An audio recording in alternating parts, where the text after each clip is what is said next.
Hello everyone, hopefully you can hear me.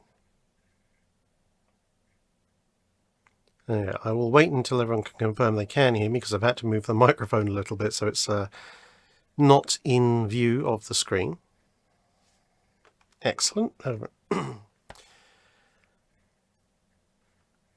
Right, okay, so yeah, sorry for those of you who may have turned up a little bit early. I had to delay the stream a couple of hours ago because I've been on a long old World of Warships VE Day live stream, which only ended literally 2 minutes ago.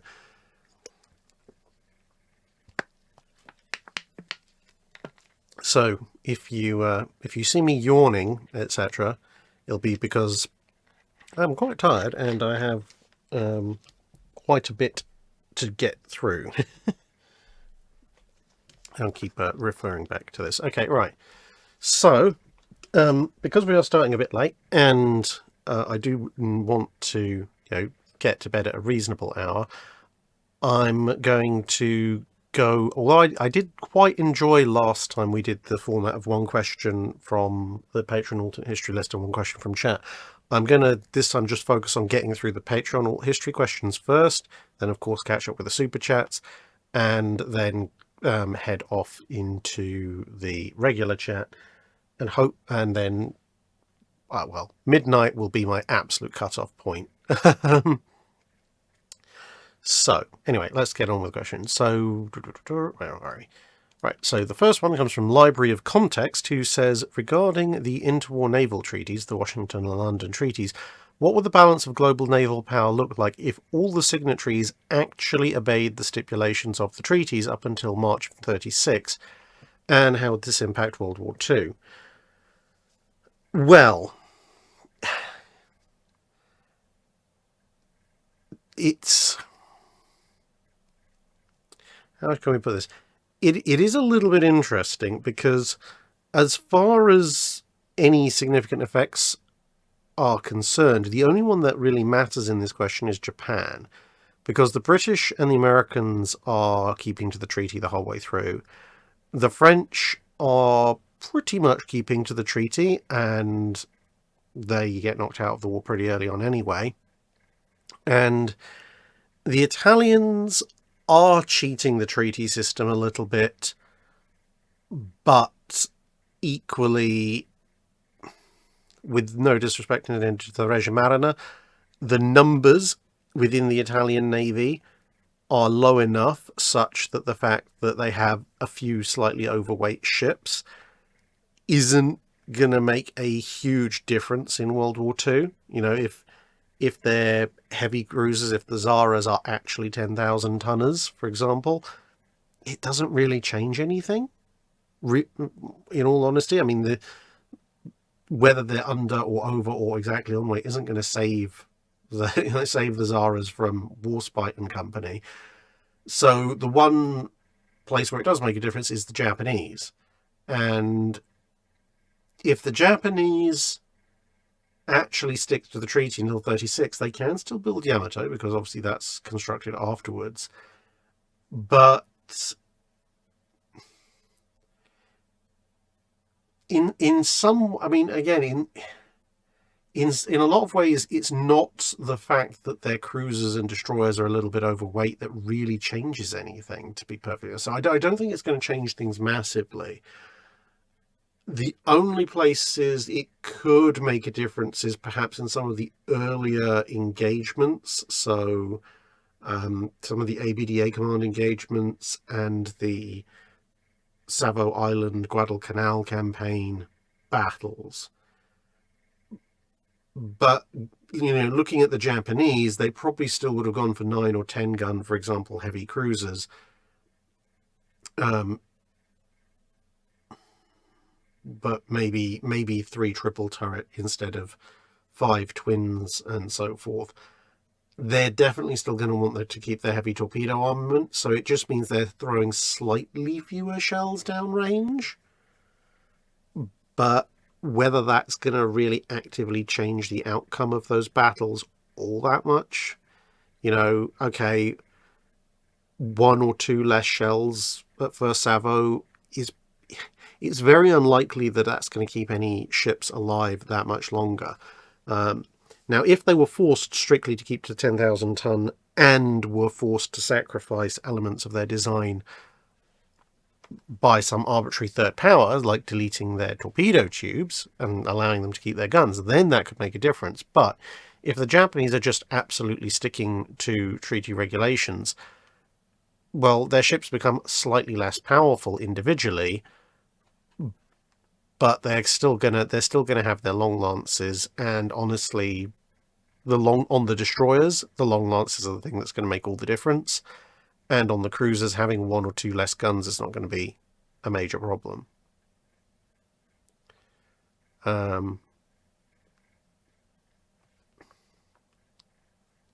Yeah, okay, that's weird. People reporting a distortion. And who knows? Maybe I don't think that's my internet. Ooh. Hang on a second.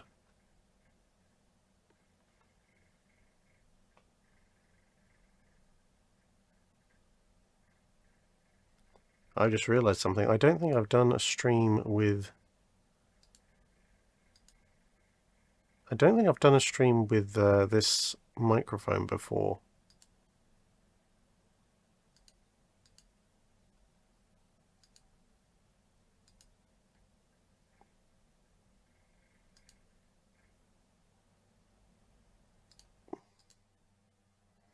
Okay.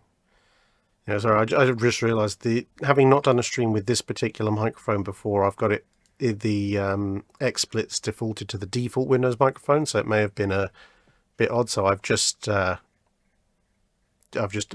fixed it specifically to this microphone. Right. Anyway, so that's one question. I say I don't think it's mostly the capability or the tonnage, because it's not too far off. It's more the way they use them. Elliot W. James asks, I've been reading Crisis in the Mediterranean Naval Competition, Great Power Politics, 1904 to 1914. It shows the changing patterns of naval power in the Mediterranean Sea. In the years prior to the First World War, Italy had been growing far closer to the Triple Alliance. If Italy had stayed in the Triple Alliance, how would that affect the British response, and would it have allowed the continuation of battleship construction?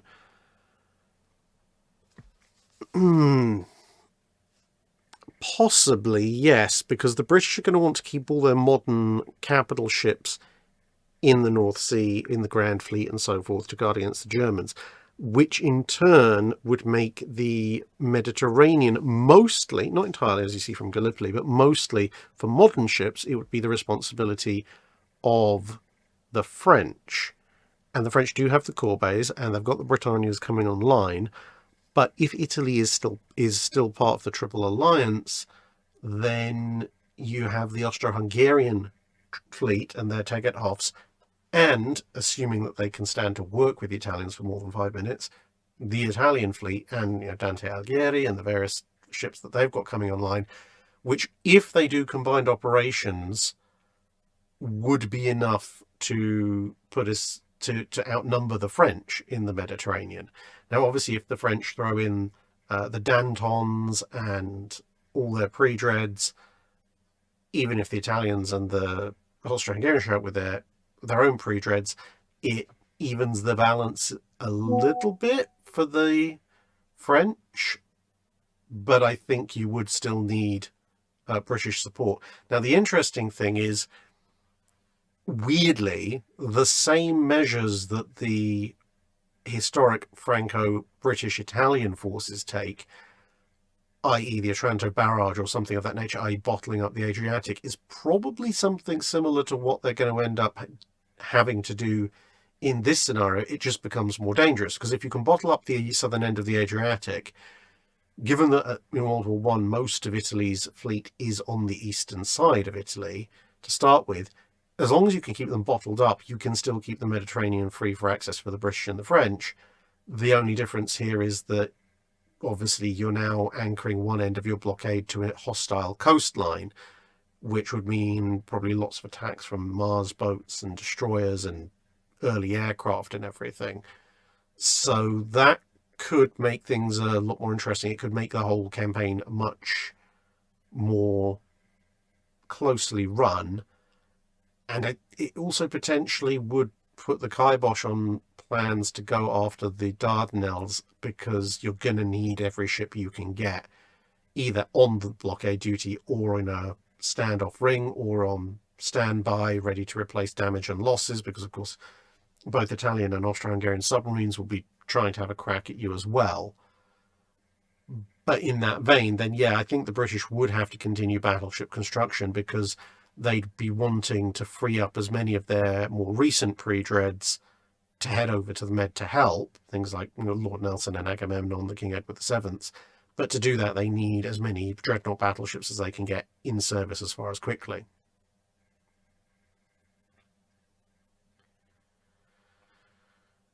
Okay, people saying audio input sounds like it's from the secondary mic. Right, let's have a look through audio settings. I hope it...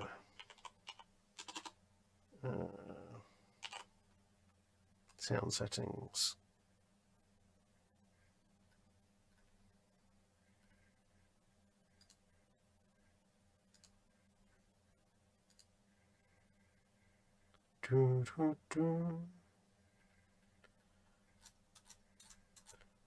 Okay, so the only microphone that's enabled is the one that should be...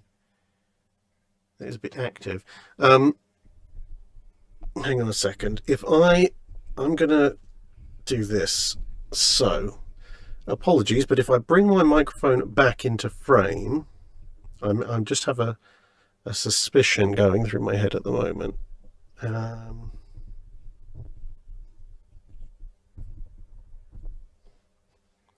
Check distance.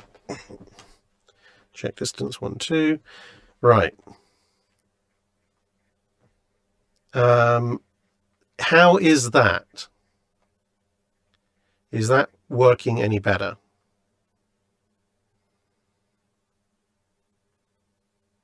Okay, much better, says John Thomas. I just have a feeling, because this microphone has a very different sensitivity and pickup. What I was trying to do was get it to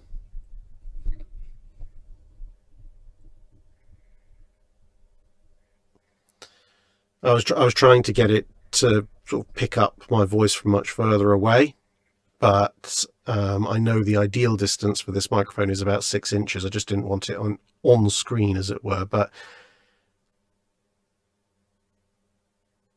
there's some people saying it's better, some people saying it's not. Well, that's that's really helpful. Let's see if I'm just going to try and kill as many background processes as possible. All right.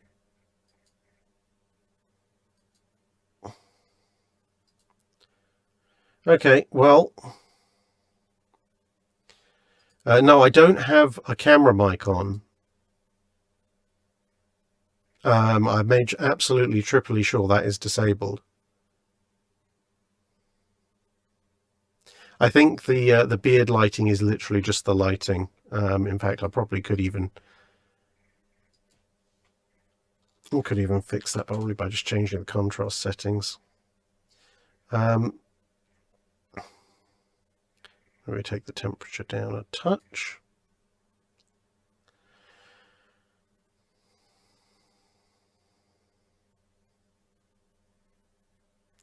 Yeah, still fuzzy audio.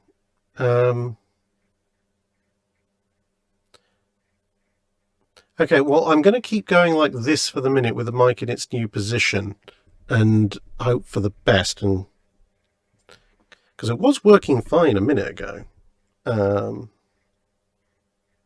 Just check the cable, it's not running into anything there.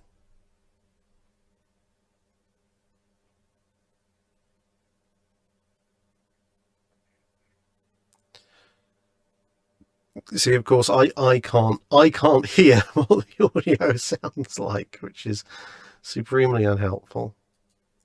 Right, okay, well, let's keep going and hope for the best. I'll have to check the cable run at some point.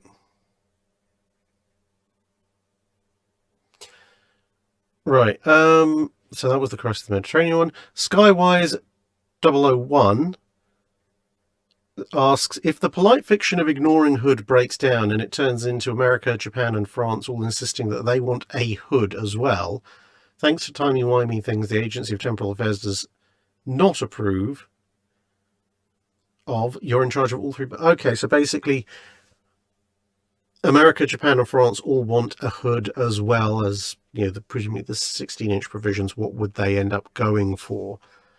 So, I mean, the British are going to probably say that this is definitely a battle cruiser. So, I mean, for the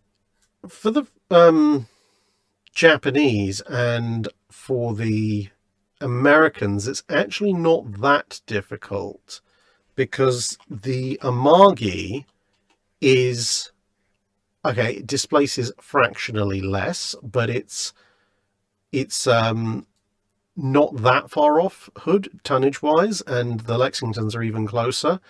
So I suspect it would be the Americans saying, okay, we're just getting a Lexington. Well, one of the Lexingtons they're completing, apart from Lexington and Saratoga, just becomes an actual Lexington class battle cruiser. And the Japanese would probably say, okay, well, we're going to complete one of the Amagis. Now, obviously, originally they want Amagi and Akagi as not as aircraft carriers, but with the conversions, they want the Amagi and the Akagi to be the aircraft carriers. They only go with Kaga because Amagi gets wrecked in the Great Kanto earthquake. So at that point, they'll probably just go, okay, well, we'll still have Amagi and Akagi become aircraft carriers, Lexington and Saratoga become aircraft carriers. The Americans will just then take the third Lexington, and that'll be their battle cruiser. The Japanese will do the third Amagi as their battle cruiser. And I think that will probably cover them.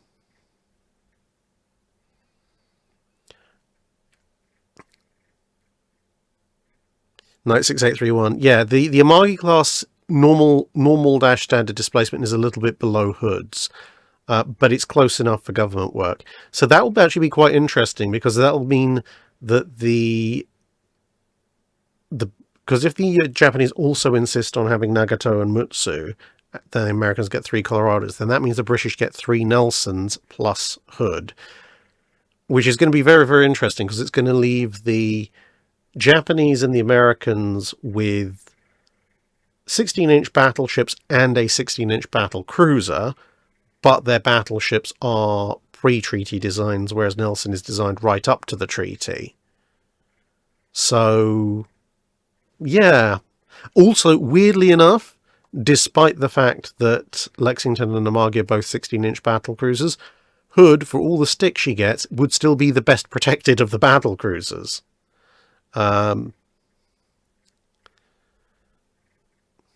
Black-pilled Kiwi says, have you ever thought about RC warship ownership? I actually have a remote control HMS Hermes in her Falklands War configuration that's about 2 meters long, but I'm looking for a new home for it because it's just too big for me to fit in the house with mini drac and all the other stuff I need to do. So if anybody wants to pay a fair price for a really good condition, fully working remote control HMS Hermes that needs a large van to move around but still can float, and therefore I would assume logically is based somewhere in the southern part of the UK, drop me an email.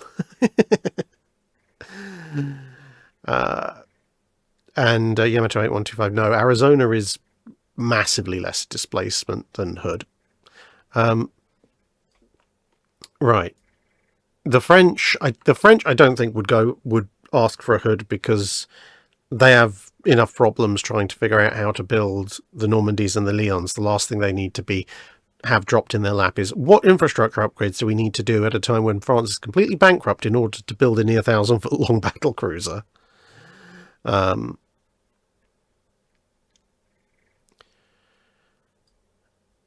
Bismarck fanboy only to annoy Drax says, can you tell us which ships we see in the Wednesday video intro? I can. I have them written down somewhere, but also the last channel competition I did was actually for people to try and guess what the ships were, and in the winners video I actually listed all of them in sequence, so you can go and find that video.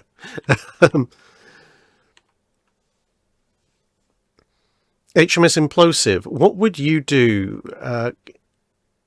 if the USSR isn't quite as hopeless in battleship construction and has a sizable and functional fleet of Sovietsky-Soyuz class battleships and is preparing Project 24 class?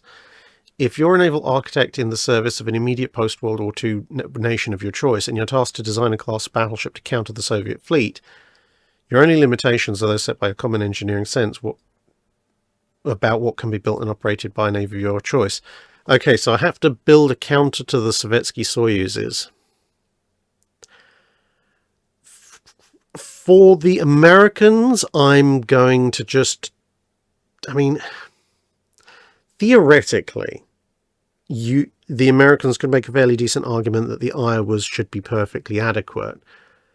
But if I'm faced with a kind of, we need to have better ships than the Soviets, and they somehow magically have actually functioning to on paper specs Sovietsky Soyuzes and some bigger ones in the works, I would probably actually, given the Montana's been cancelled, dust off what I term the long Tanner, so the near Yamato displacement Montana that can hit almost Iowa speeds, and I just take that because that's going to be better armoured. It's going to have more firepower because, 12 guns, and it's going to be really fast. And that actually, that's a perfect counter to the Soyuzes, and actually also gives the Project 24s a good run for their money. For the British, who are the only other ones who are realistically going to be potentially building something large enough to counter, I think the British probably would have gone down the route of picking one of the slightly larger Lion-class derivatives that I discussed in the battleships of the post-war battleships video. But I have a suspicion that they just go for a bigger, better protected Lion, so 9 16-inch guns. They like their speed, so it's probably going to be 30 knots or so. But if it's up to me, I would then focus in on the semi-auto-loading 16-inch guns that they were testing out, or at least thinking of testing out, because that means I don't need to fundamentally change a significant amount about the design, because some of the designs were prepared with that in mind. So I'm not doing a radical departure or redesign, but whereas extremely high rates of fire, at least as far as battleship guns are concerned, don't really make all that much odds in the pre-World War II or even during most of the World War II period because of the flight time of shells and the fact that you usually are going to miss your first salvo and you need to gather more data. By the post-war period, when radar and radar-controlled fire control systems have improved, then when you get things like, Vanguard in her testing nailing a target first time with its salvo at 20,000+ yards, I think at that point fire control has improved to the point where having a 15-20 second reload for your 16-inch guns probably actually is a viable strategy, because yes, you will have fewer guns than a long Tanner, same amounts of Sovietsky Soyuz, but if you can put twice as much firepower or more downrange in any given amount of time, you're effectively doubling up your guns, which should be enough combined with modern radar controlled fire control systems to just obliterate an enemy battleship very quickly. Carsten Brum asks, a question from a German. Does any German navy make sense? With only 2 small exits to the open sea, Germany seems to be too easy to be blockaded. It depends what Germany's ambitions are on the seas. A German navy does make sense, but I think if you want to avoid, at least historically for the time period the channel's looking at, if you want to avoid major conflict with other seafaring nations, then you can, as I say, you can approach it two ways. You can either go with a slightly expanded Swiss Navy, sorry, not Swiss Navy, what am I talking about? They're landlocked. Swedish Navy approach, which would be to have powerful coast defense battleships, which are the anchor points for flotillas of destroyers and submarines, i.e. a coastal defense force, along with coastal defense batteries and minefields, that is tough enough that no one in their right mind is really going to just, stick their face to the grinder that would be trying to clear your ships out, and you're not a major threat at sea, so why would they come after you in the first place? That's one way of doing things, because it keeps your coastline free, it stops your coastline potentially being a source of invasion, and in theory at least, potentially keeps you away from being blockaded, and obviously submarines can play into that as the early 20th century plays out. The other way of doing it would be potentially to maybe still have a coastal defense force of some description, but if the Kaiser or whoever really, really wants their capital ships, then yes, have a fleet of capital ships, but weirdly enough, actually do something that's very similar to what the Germans were doing at the beginning of the 1930s, which is build a navy to fight France and or Russia. Because if you do that, well, the French have other things to be concerned about, like the Italians in the run-up to World War II. And to be honest, before they switched sides, even the Italians were in the run-up to World War I. But if you make it fairly clear that your navy is going to be of approximately the size of France or Russia pre-World War I, or France or Italy in post-World War I, pre-World War II, it's far less of a threat to the big naval powers, because they're already, Britain's got its two-power standard and so forth, at which point they're not going to feel anywhere near as threatened, and diplomatic relations aren't going to break down anywhere near as much.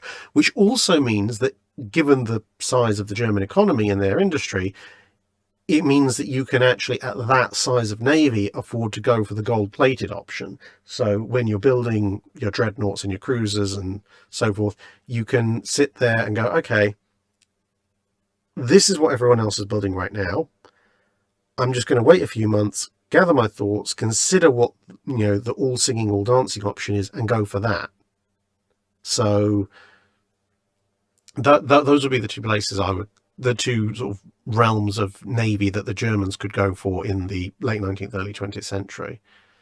Mike Lieber's 777 says, if all of Taffy 3 appears 1 week before the Battle of the Java Sea, could Abda Command survive, and how might this affect the war? Yes, if all of Taffy 3 appears 1 week before the Battle of the Java Sea, assuming they retain knowledge of what went on, or to be honest, even if they didn't, the simple fact of the matter is, okay, yeah, the destroyers are good, but the big difference is those escort carriers, because the Japanese aren't expecting escort carriers. They're not expecting carriers of any sort in Abda Command.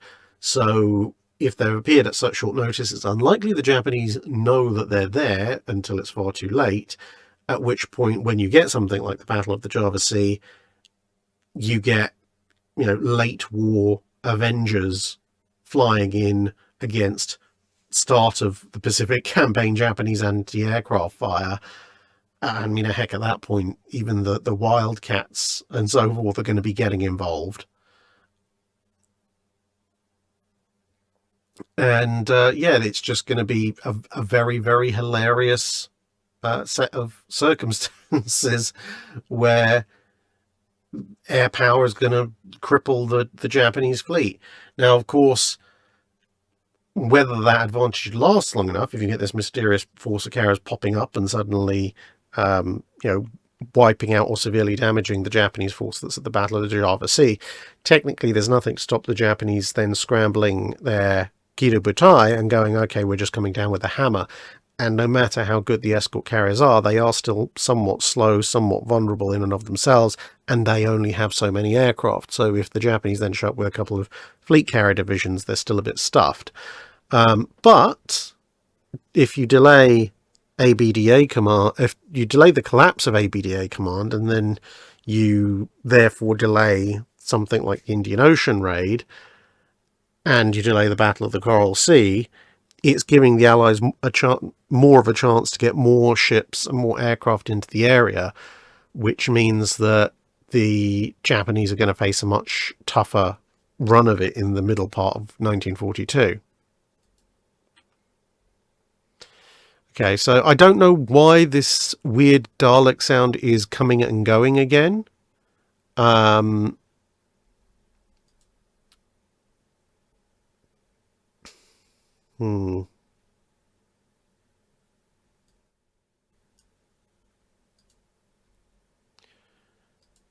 Just checking the settings. That's not changed.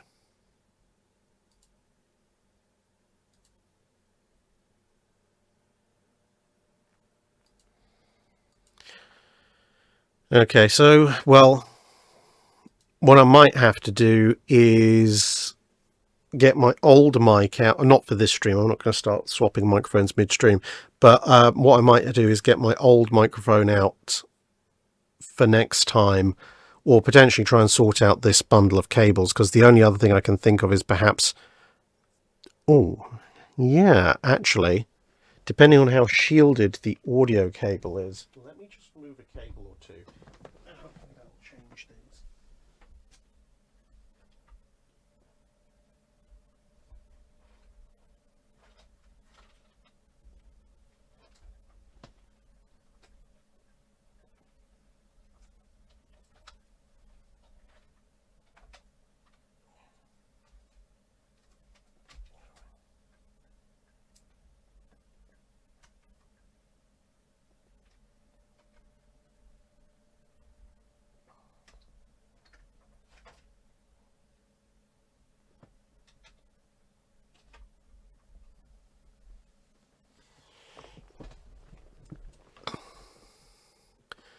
Right, okay.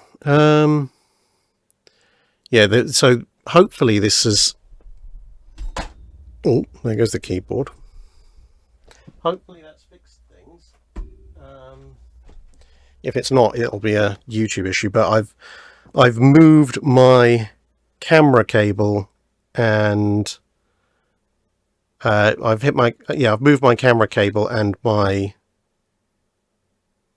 microphone cable so that they're away from each other. Right, where were we? Rob Smith asks, you're tasked with building two very different ships for the great all-conquering Elbonian Navy. During their construction, one becomes colloquially known as the plausible and the other as the implausible. Which two ships, actual or fictitious, do these two respectfully resemble? The implausible, go with H-44, or it's one of those things that H-44 is theoretically buildable by somebody, just not by the people who designed it, and it's just also just not a particularly brilliant design for that scale either. So yeah, that would be the implausible ship. The plausible, if you're going to go and build at that scale, would probably be the Yamato or the improved Yamatos. Not the 20 inches, but the sort of the second wave that Shinano would have been part of. And people saying that's an improvement. Okay, cool. Okay, so I guess it was interference from the camera cable lying on top of the audio cable. How weird. And then other people saying I sound like a Dalek again. Oh well.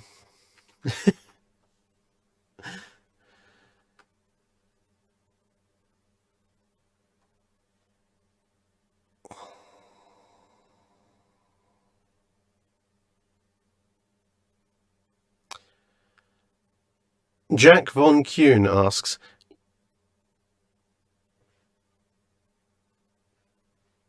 you've been quantum leaped with Admiral...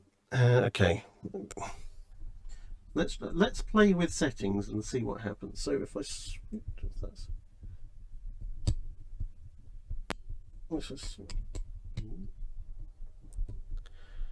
Right, I've switched off a setting. Has that made any difference?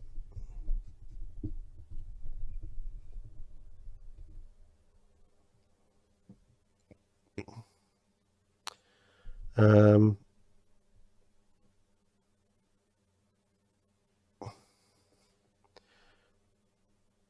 I've switched off that audio setting. Anyway, Jack Von Kuhn asks, I've become Admiral Von Turpitz in 1898. As a loyal German subject, you must carry out the wishes of the Kaiser and build a navy. You only remember that war with the British Empire will come and approximately what year it starts in. What policies do you push for, and at what times? If German spies get you accurate intelligence on turbines, Dreadnought, and Invincible in a timely manner.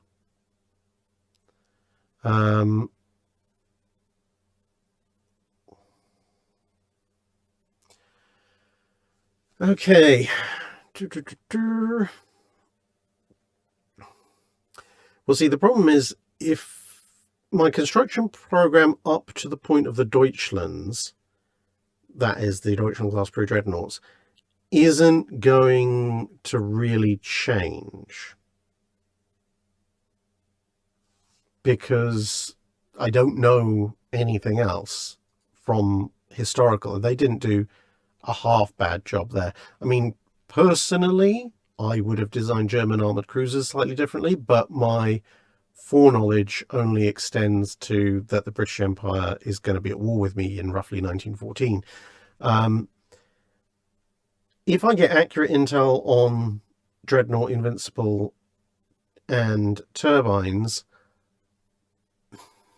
I mean, the main reason the Germans reject the turbines for the Nassau's is because of the royalties they would have to pay to Parsons until they can come up with their own. Invincible obviously means I won't have Blücher. So if I get accurate information on Invincible, then I will be able to build the German battle cruisers from the start. So essentially that gives me +1 to battle cruisers. I'm probably also not going to bother sending battle cruisers overseas, because if I know when the war with the British is going to start, then I'm going to want them back at home. Now, the interesting thing is that obviously that means getting the Ottomans involved into the war is going to be harder, but the flip side is that potentially instead of Goeben, I could put a bunch of my old armoured cruisers in the Mediterranean, and because I know the war is coming, I can have them closer to the Ottoman Empire or the Austro-Hungarian Empire than Goeben and Breslau were historically. So I might get the same effect from offering the Ottomans 3 or 4 armoured cruisers instead of Goeben, and then I get a battle cruiser at home instead. So that now I'm at battle cruisers +2. But I think I would skip the 11-inch guns though. So I'd start off with a 12-inch, same as everybody else. So essentially the Nassau's become the Helgolands, and then I'd probably push for turbines on the Helgolands as well as the 12-inch guns. But when I say push for turbines, I mean like full scale can actually reach 21 knot turbines. I think with the restrictions you put on what my future memory is, those would be the main things. So essentially giving myself 2 more battle cruisers for first scouting group, and essentially jumping the German battleship tree for dreadnoughts by 1 generation.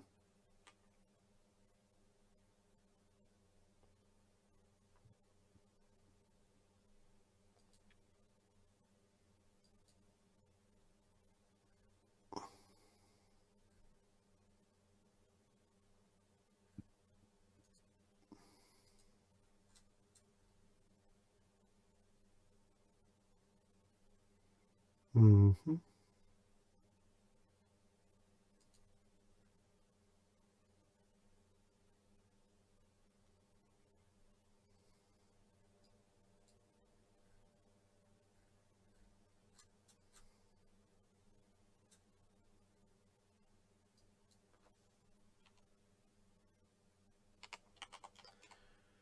Some people suggesting that the right.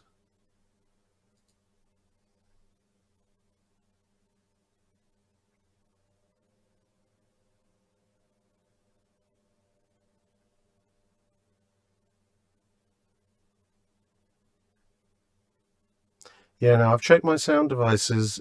The only input devices that are enabled are XSplit and the microphone itself.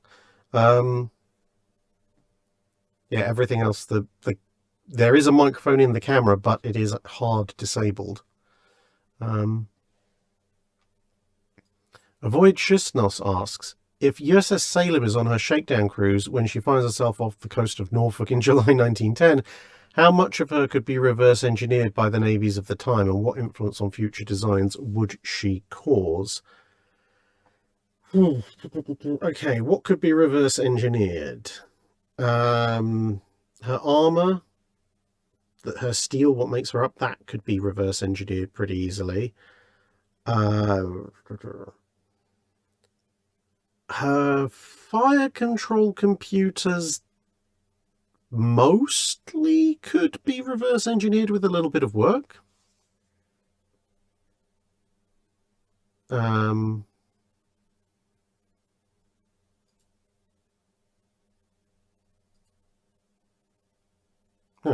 disappeared.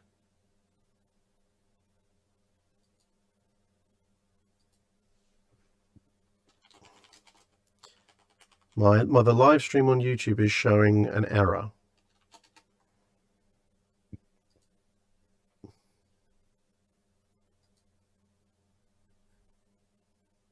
Can anybody see what's going on?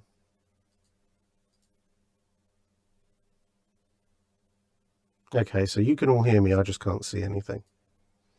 Okay, well, maybe it's time to refresh the YouTube tab.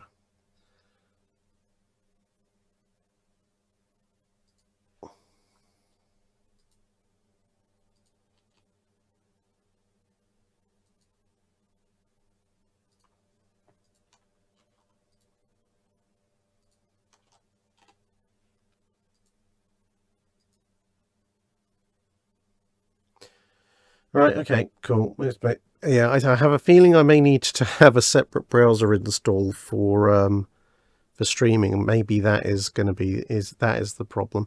Anyway, so yeah, armor, optical fire control computer potentially would need a bit of work.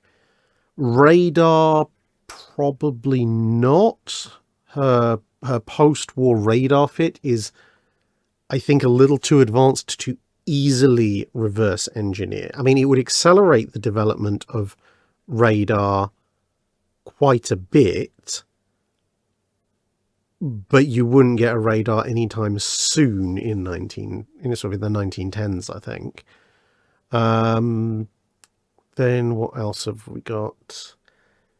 Her guns. I mean, 5-inch 38s as a quick-firing gun, not that difficult to reverse engineer. So I think that would be quite popular, although 3 inches as well. I mean, 3-inch autoloaders. Her turbines, again, would need a few years for everyone to work out, especially with the high-pressure boilers. But there's, strictly speaking, nothing that is impossible to manufacture with 1910s technology. The main one, I think, that would be a sort of a hard no, would be the autoloading 8-inch guns. The technology behind them, in theory, would be understandable, but some of the stuff you have to manufacture for autoloading 8 inches, I don't think in the 1910s you would be able to replicate, at least not at first. I think that would be a situation similar to radar, in that having access to working autoloading 8 inches and working immediate post-war radar, yes, that would significantly advance the development of such things, but you'd still be looking into the 20s before, I think, the first prototypes would be coming in, sort of being tested.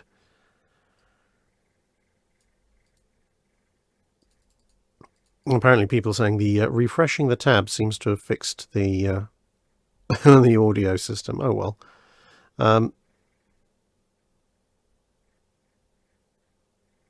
Garstenberger says, how do you scale your German language skills from Hun to Ja, Eure Majestat? I would say I would give myself, personally, I would give myself maybe a 7 out of 10 for pronunciation.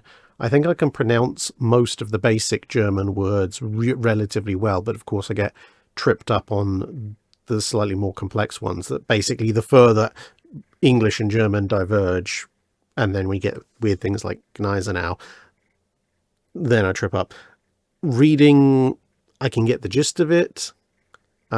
Speaking is no, but weirdly enough, for every language I've ever tried to learn, I'm really bizarrely, for some reason, good at remembering how to count in that language. Simon Lewis. Well, the fire control tables are mostly mechanical. There's a bit of electrical, but the first fire control tables are already coming into service. But, you know, the fire control tables for the 1940s are advanced, complex electromechanical stuff. They had to figure out how to invent it. But if you took the system, the mechanical elements to it, back to 1910 and said, hey, look at this, there's nothing that really stops anyone from remanufacturing the physical components of it. You've then just got to work out how to do the electronic side of it.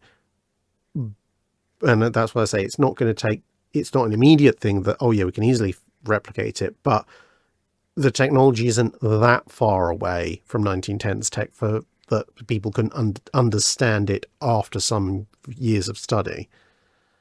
But yeah, going back to the German side of things, yeah, ask me to count in German. I can count in German really quickly, pretty much infinitely. Same with French and Spanish for that matter. Capitano Lorenzo asks, you've been transported back in time to... Everyone likes sending me back in time to the early Pax Britannica, say 1829. You're a captain in the Royal Navy. You're offered a choice to be stationed at any of the overseas Royal Navy colonial bases or imperial fortresses outside the UK proper. Where would you choose and why? Oh boy, 1829. I'm not going anywhere tropical, because 1829 medicine for tropical diseases either doesn't exist or actively makes things worse for the most part. I have to go to an overseas colonial base.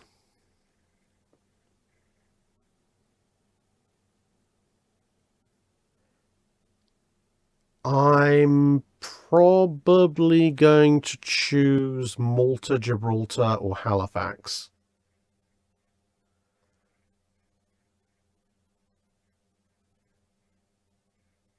Yeah, I think Malta, Gibraltar, or Halifax. Probably Gibraltar, I would say.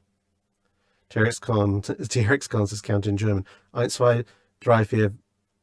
1, 2, 3, 4, 5, 6, 7, 8, 9, 10, 11, 12, 13, 14, 15, 16, 17, 18, 19, 20, 31, 32, 33. You get the impression.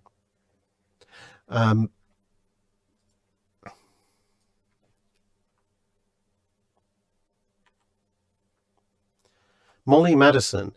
The year is 1930 and a new island nation has emerged on the scene.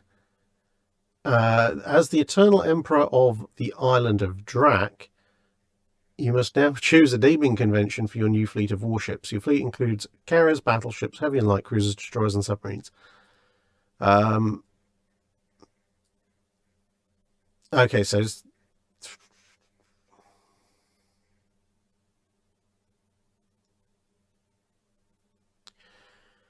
Okay, so naming conventions.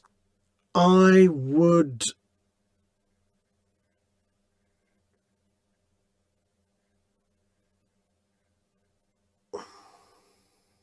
Oh yeah, sorry, Todd, we're pointing out skip from the teens to the 30s. It's not Thresh, is it? It's 1920. 21, 22, 23. Yeah, there you go. I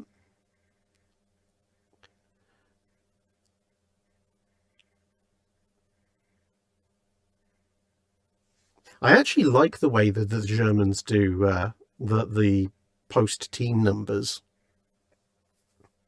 because you get the number out of the way first and then just have to remember whatever the tens are.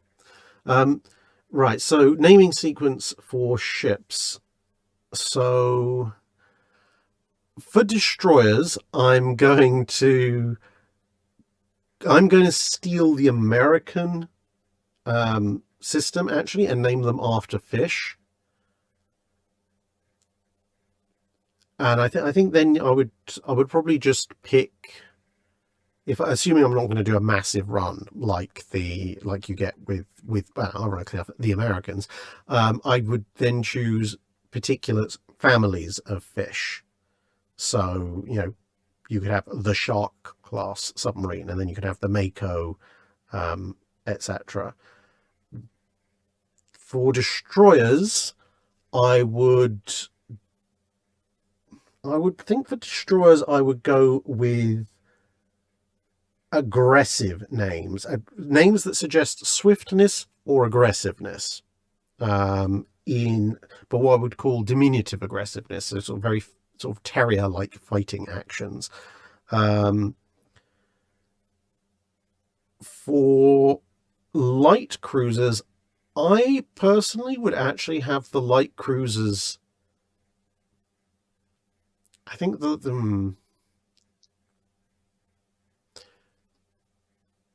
actually, I've just realized if I'm a small island, I'm not necessarily going to have a massive history. So going for battle designations actually may not be such a good idea. I think the light cruisers, I would go for mythological figures. The heavy cruisers, I would go for cities. Some major cities and ports.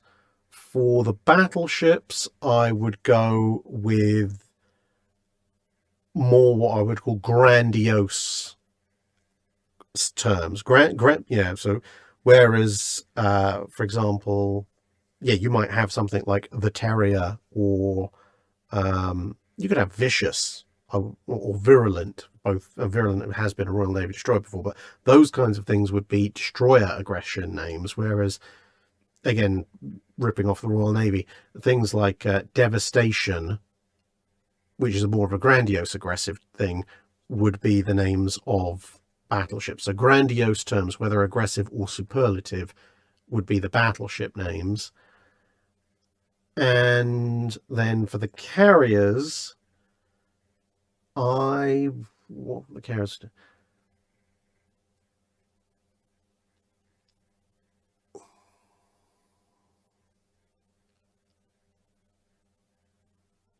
I think for the carriers, I'd actually go for seabirds, because there's a lot of them, and there's enough vaguely aggressive, vaguely decent sounding ones that you could pick some decent names. Like Osprey would be a good carrier, I think.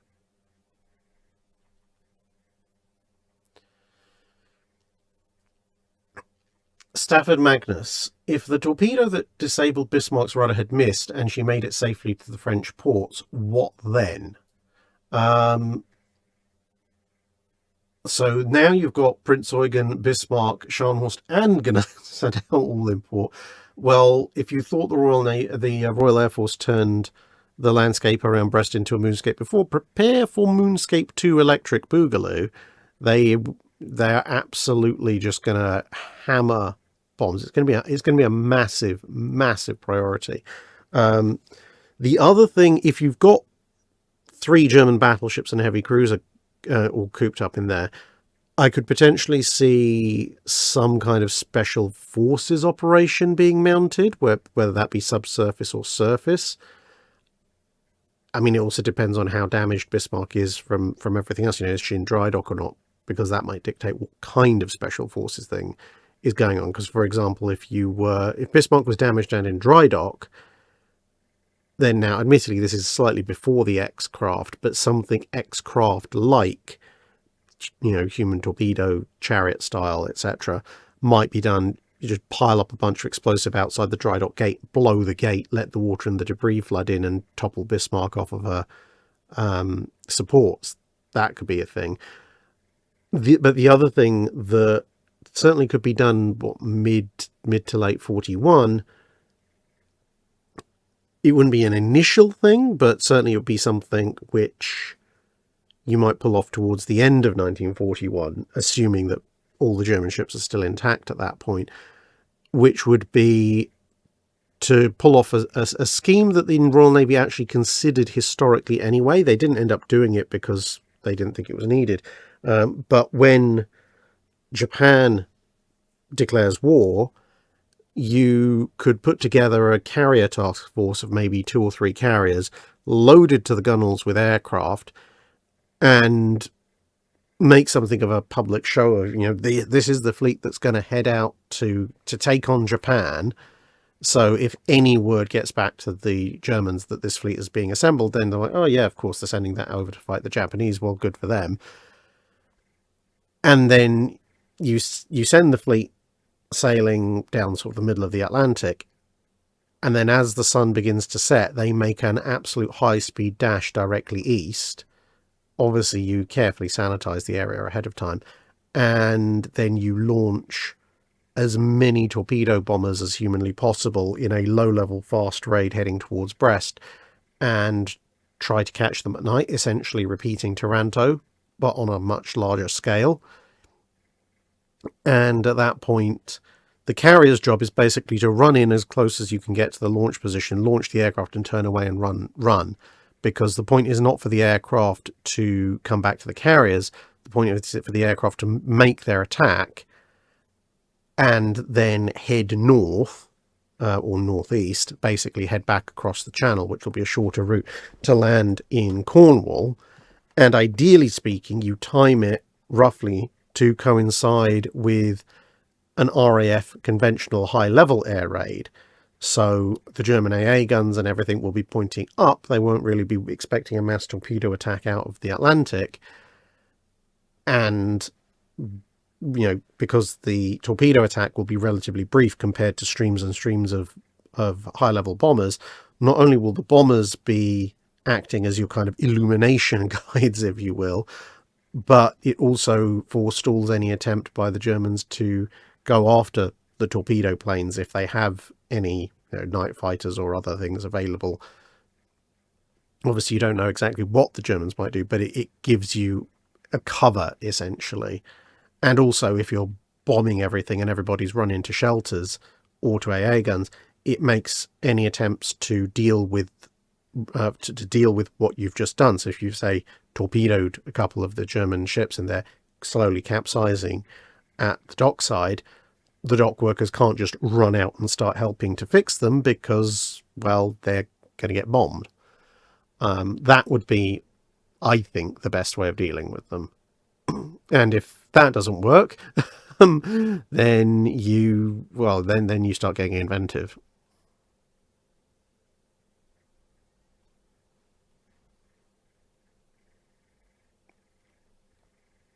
Well, if Darth Drac has returned, I'm just going to put that back on because I need that for recording generally.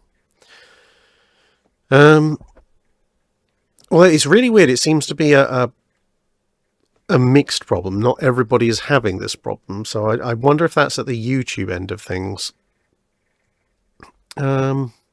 Rudolph asks, if the threat of aircraft to warships in the lead up to World War II was fully realised, let's say in the mid-30s, what could have been done to improve AA defences on ships, and what effect would that have on World War II? Could heavy AA defences delay the prominence of aircraft in World War II? So if they have some kind of future knowledge about just how threatening aircraft are going to become, what could be done? More close range, what I term light and medium AA, because if you look at a lot of ships going into World War II, they have some light or medium AA, but it's usually either a scattering of 50 caliber machine guns, or if you have something heavier like a 37 or 40 millimeter, they'll be in just a few installations here and there. And they're still thinking mostly in terms of the heavy AA, the destroyer main armament, cruiser and battleship secondary armament as being the main AA, with the smaller stuff there just to, absorb aircraft that get through. Whereas if they know how bad it's going to get, then you would see more autocannon based anti-aircraft guns. So not 50 cals, but 20mm, 37mm, 40mm equivalents, because the Oerlikon and the Bofors aren't going to be just available in the mid-30s. Oerlikon perhaps a little bit easier than the Bofors, but a large amount of lighter anti-aircraft guns, potentially. Although it wouldn't really work all that well, I could potentially see some people trying to advocate for higher performance scout aircraft for ships, rather than accept a big multi-man, mostly scout and recon catapult aircraft. You might see people advocating for a kind of one, maybe two-man, almost float plane fighter type thing, not on the idea that one or two of these aircraft are going to provide particularly good air defense, but considering that ships are supposed to move in numbers, especially when you look at something like the US cruisers, if you've got 4 or 5 cruisers and you can now suddenly put up a couple of dozen aircraft, then actually that could work out pretty well. I mean, I don't think overall it would work out pretty well, but it would certainly be something of a threat, especially to incoming strike aircraft. And I think it would probably also accelerate the development of dual-purpose and true dual-purpose guns. So instead of accepting mid-angle elevations on 4.5, 4.7-inch guns, you'd probably see people pressing for 70, 80-degree elevation, and a lot of arguments about split versus dual-purpose batteries would be refined into either dual-purpose guns or even guns that are primarily anti-aircraft guns and have a secondary anti-surface role.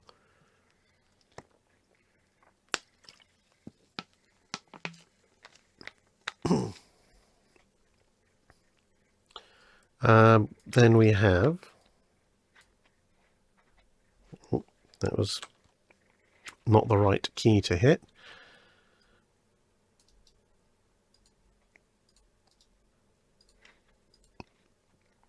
Where have we gone? Right, there we go. John McDonough asks, at the Battle of Midway, in the attack on Akagi, if Richard's best bomb is also a near miss like the other two, it causes leaks but nothing that's going to immediately threaten the ship. As historically happened, the third bomb completely disables the rudder, so she can't be steered using the propellers. In essence, you have a mostly intact fleet flagship that can only go in circles at 30 knots. Okay, so the rudder still is disabled, she's just not on fire. How do you see the battle playing out? Do the Japanese sell out trying to save her to the detriment of the overall operation? Does the Battle of Midway become the siege of the Akagi?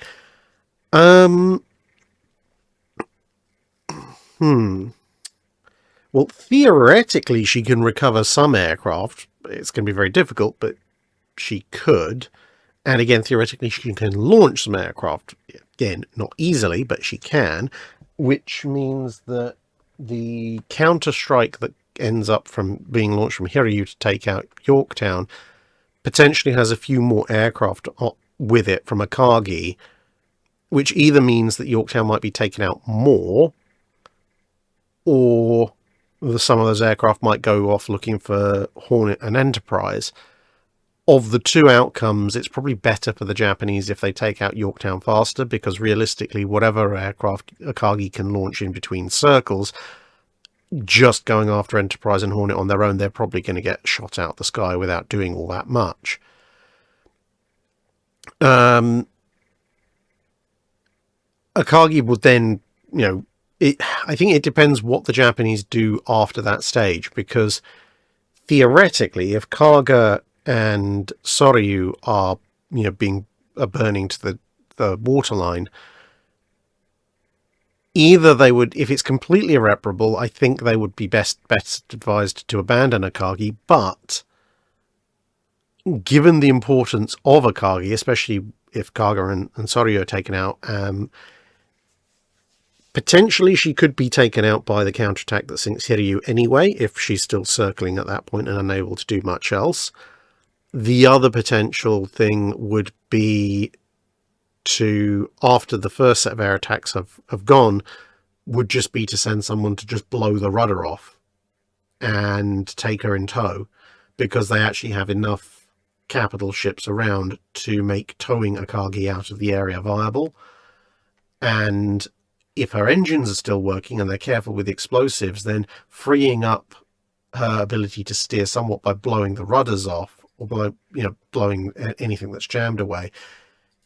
It's not great, but if she can still move and essentially just be kept on course by being kept under tow by a Congo or something like that, they might be able to get her out of the area and then obviously subsequently into Drydock before the strike that takes out Hiryu shows up.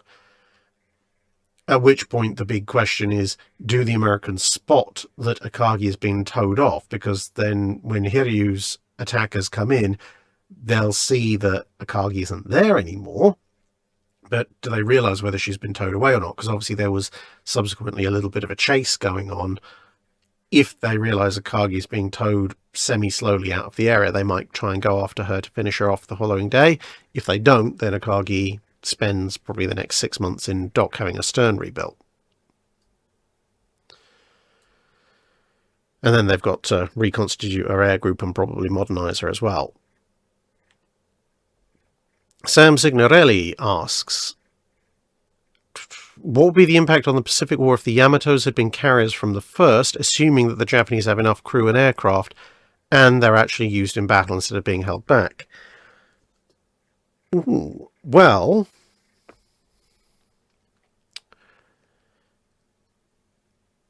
I mean, it depends when they're used, because Yamato obviously is the first in service. So if we assume that they're coming into service at roughly the same time that Yamato and Musashi historically are, they then have to work their way up from coming into service and then working up their air groups and commissioning, etc. So let me just double check on Yamato and Musashi's commissioning dates. So Yamato commissions right at the start of the war, the Pacific Campaign, 1941, end of 1941. Musashi's middle of 42. So Musashi's not immediately available for most of the stuff that makes a big difference, but she would be a really good reinforcement hull for the Eastern Solomons and Santa Cruz Islands. Yamato won't be present for Pearl Harbor, but she could, in theory, be sent with Shikaku and Zuikaku to Coral Sea. Now, they're not necessarily going to like doing that because the Japanese really like operating their carriers in pairs, but Yamato is still going to be a bit slower than the other Japanese fleet carriers. So I don't think they would send her necessarily on Operation C. They had more than enough force in Operation C, and actually without Kaga they were a little bit quicker. But I can potentially see them sending Yamato as the new carrier to help out Shikaku and Zuikaku at Coral Sea, which probably tips the engagement over to being a significant Japanese victory just because they have so many more aircraft available. And then, of course, Yamato would also be available for Midway. The flip side of that, of course, is, well, it may not make a huge difference because she may just get hit and burned out like the other Japanese carriers did historically, or she may survive partly by dint of there being so many carriers that they can only bomb so many ships, which obviously then means a stronger counterstrike, etc., etc. So, best case scenario for the US Navy would be that maybe the Japanese are very precious about sending Yamato out on her own, so she doesn't go to Coral Sea, she does go to Midway, and she gets bombed with everybody else, so it doesn't affect the war all that much. Worst case scenario for the US Navy would be Yamato gets sent to Coral Sea, helps them maybe take out both Yorktown and Lexington, is then present at Midway, And with one less carrier to throw at the Japanese and one more Japanese carrier, then Midway potentially, even if they trade evenly, the Japanese could afford to trade at that point 2 carriers for the remaining Yorktowns. And that gives the Japanese a huge advantage going into Guadalcanal, and then Musashi shows up, and yeah, things get very dicey until the Essexes show up much later on.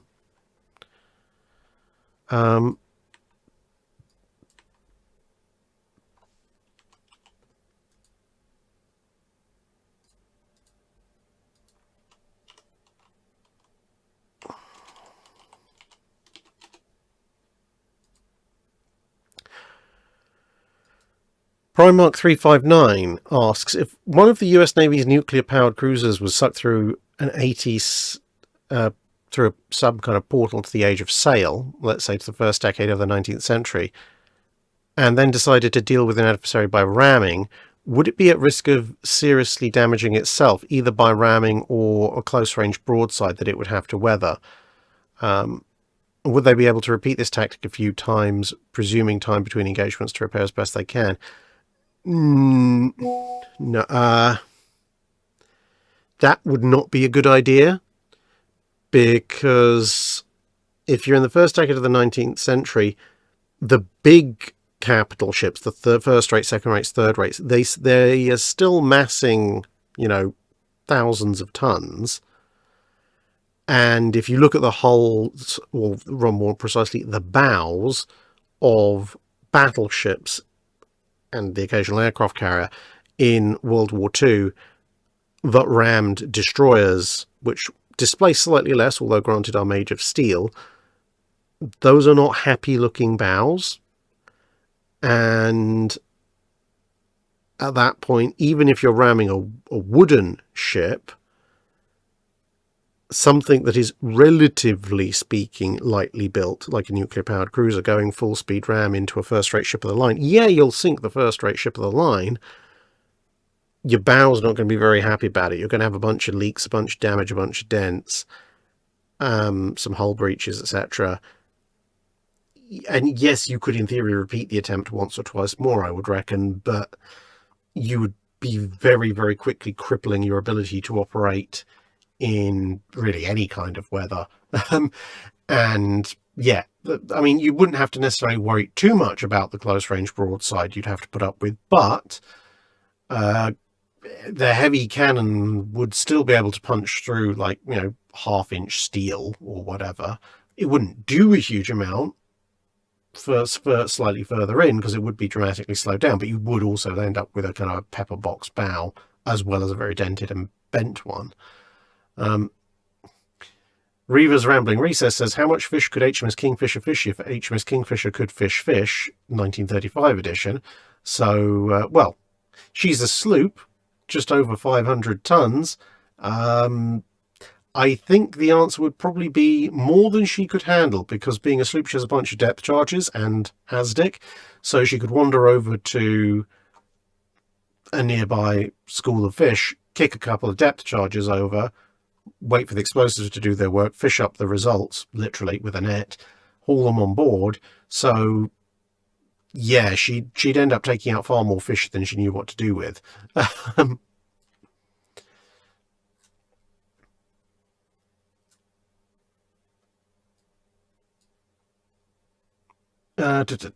Sam Signorelli asks, in the 5 naval engineering failures video, you went over a vast number of issues with the Sovietsky Soyuz caused by Stalin.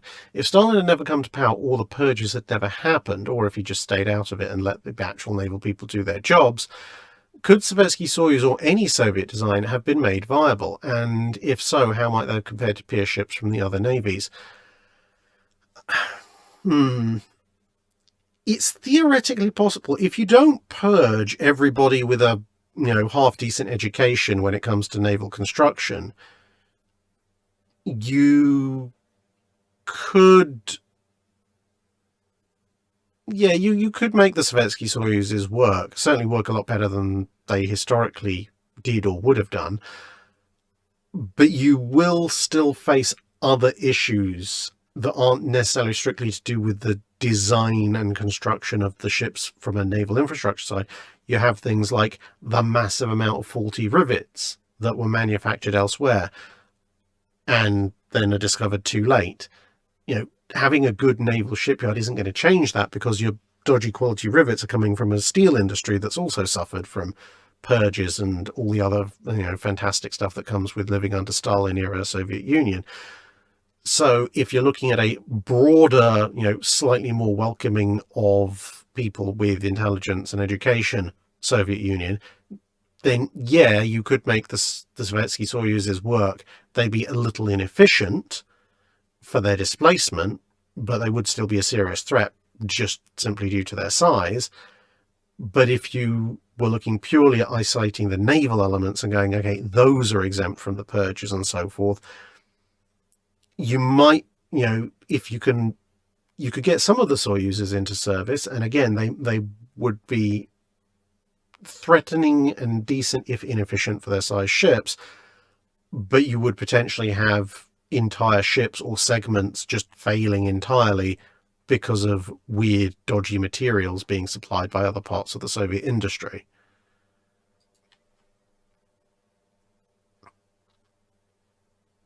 Rob Smith asks, the three great seafaring nations of Bolivia, Luxembourg and Liechtenstein, all of which have no direct access to the sea, agree in the late 20s or early 30s to build a fleet of 6 identical ships, nominally 2 each.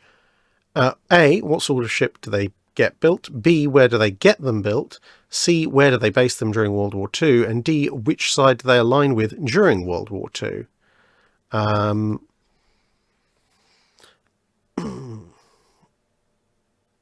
mean, if we're keeping things even vaguely realistic in terms of cash availability, I would probably look at light cruisers, because they're big enough to be fancy and show-offy, not too expensive to run compared to other things.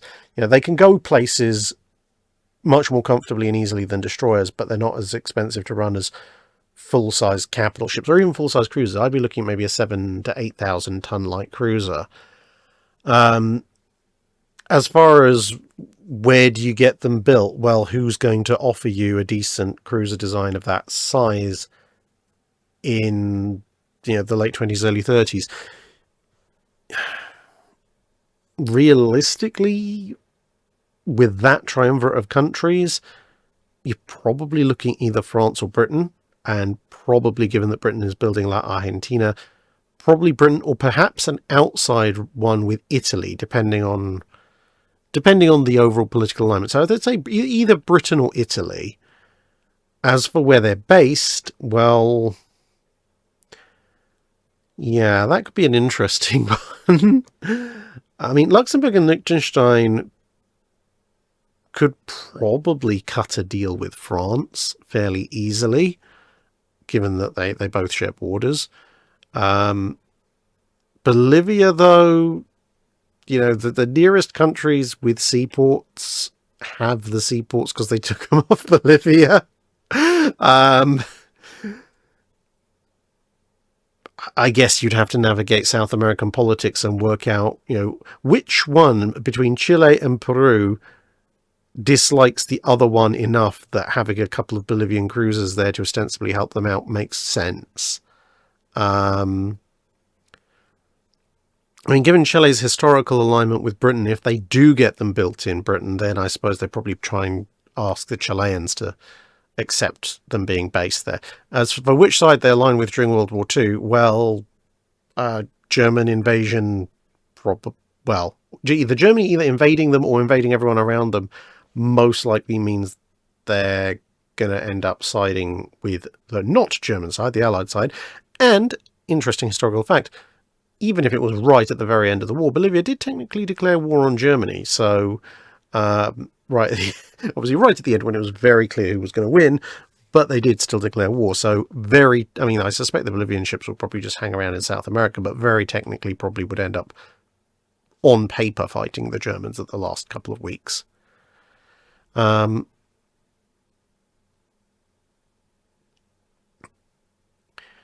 Bartlett asks, if the Dutch had managed to obtain their 1913 battleship proposals and their designed 1047 battle cruisers, How would this have affected their impact on the Second World War at sea, primarily in the Pacific? Well, I don't think their 1913 battleships would be around in the Second World War, because they would be pretty old by that point, and let's face it, the Dutch Navy doesn't have a huge amount of money, so it would be a case of essentially, I think, an either or. Either the Dutch fleet in World War II would have updated, modernized type 1913 battleships, and they spent the money that they were looking at spending on the 1047s to modernize them, or they scrap them and replace them with 1047s. Either way, it could potentially hold up the Japanese somewhat, because if the Dutch have capital ships in the area, that means either the Japanese need to devote significantly more air resources, either from land-based air forces or carriers, or both, to try and cripple or destroy them before moving in with the rest of their fleet, or they have to send the capital ships of their own in to try and deal with them. And either way, whether it's a modernized 1913 battleship or a 1047, those ships have a reasonable chance of actually hurting a Congo pretty badly, which would mean the Japanese would face a rather interesting decision of either we have to keep up an air campaign long enough to make sure these things are disabled before we send in everybody else, or we actually have to send in a pretty serious capital ship force, something like Nagato and Mutsu, because that early in the campaign the Yamatos aren't going to be available. But of course that runs into the Japanese doctrine of, well, we want all our battleships for the decisive battle, so do we risk sending them in and potentially getting one or more crippled, or who knows, even possibly destroyed, depending on what they're facing off against, which will allow us to continue our campaign into the Dutch East Indies, but potentially at the cost of weakening our battle line for if-when the Americans show up. So it would certainly put a spanner in the works. The Japanese, I think, would tend to try and rely as much on air power as possible to avoid having to make that decision. But assuming that the Dutch are, halfway competent at air defense and moving themselves around, they might end up delaying the Japanese advance by a few months.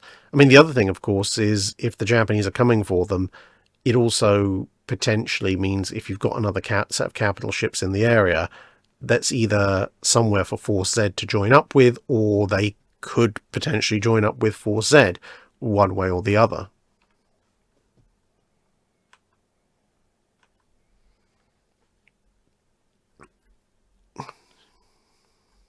We've got 1, 2, 3, 4, 5, 6. We've got 7 more Patreon alternate history questions, and then we move on to the super chats.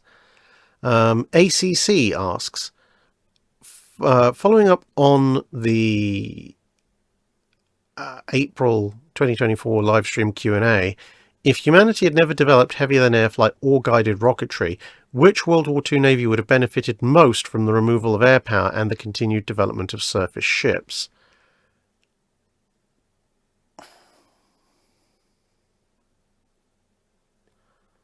Almost certainly the British.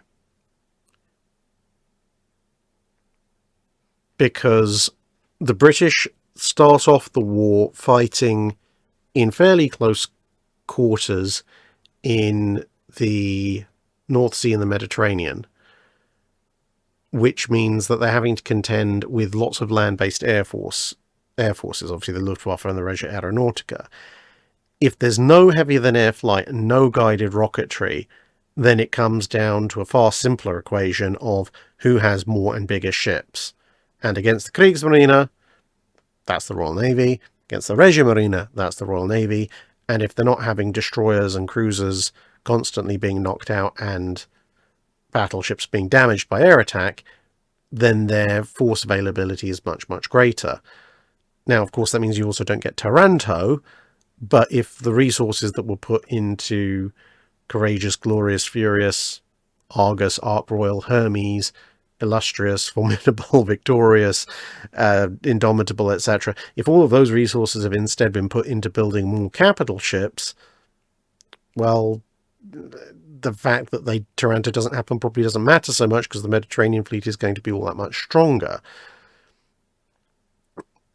It would be tempting perhaps to suggest that the US and Japanese fleets would benefit more, and they would certainly benefit, but overall the Japanese doctrine of advance using lots of torpedo-armed ships to secure the Southeast Asian area and the Western Pacific and have a battle line, that doesn't change. They might change Pearl Harbor to a close-range bombardment attempt, perhaps starting off at night or a submarine attack or something like that. Obviously, it does make Pearl Harbor a bit more complicated, but ultimately the balance of resources and the fact that actions against each other in the Pacific involving air power largely require both sides to actually have air power there in the form of carriers or small airfields, means you kind of get a bit of a mirror match in the Pacific. I'm not saying that they cancel each other out, but if one side has carriers in an area, the other side has to have carriers in an area. The carriers end up fighting each other, and the surface ships get kind of largely reduced to the role of carrier escorts. If neither side has aviation at all, then, well, now they're basically repeating that same thing, except with fast destroyers for scouts, and they're now fighting each other on a fleet level. So they're kind of doing the same thing, but just in a different format, whereas for the British, because you're eliminating the land-based air forces, which they can't really counter with their own forces, because, well, even if you've got carriers, you can only give so much cover to a fleet when your opponent has hundreds upon hundreds upon hundreds of ships, of aircraft, on unsinkable airfields. It's much more of a force multiplier with them. W. Osterberg asks, the Japanese plan to build a third and a fourth Yamato-class battleship. Yes, they did. What if, during the building of Musashi, the other two ships had already been changed to aircraft carriers with armoured flight decks, completing in late June 42 as regular carriers with 100-plane air groups? How would this have affected the war in the Pacific?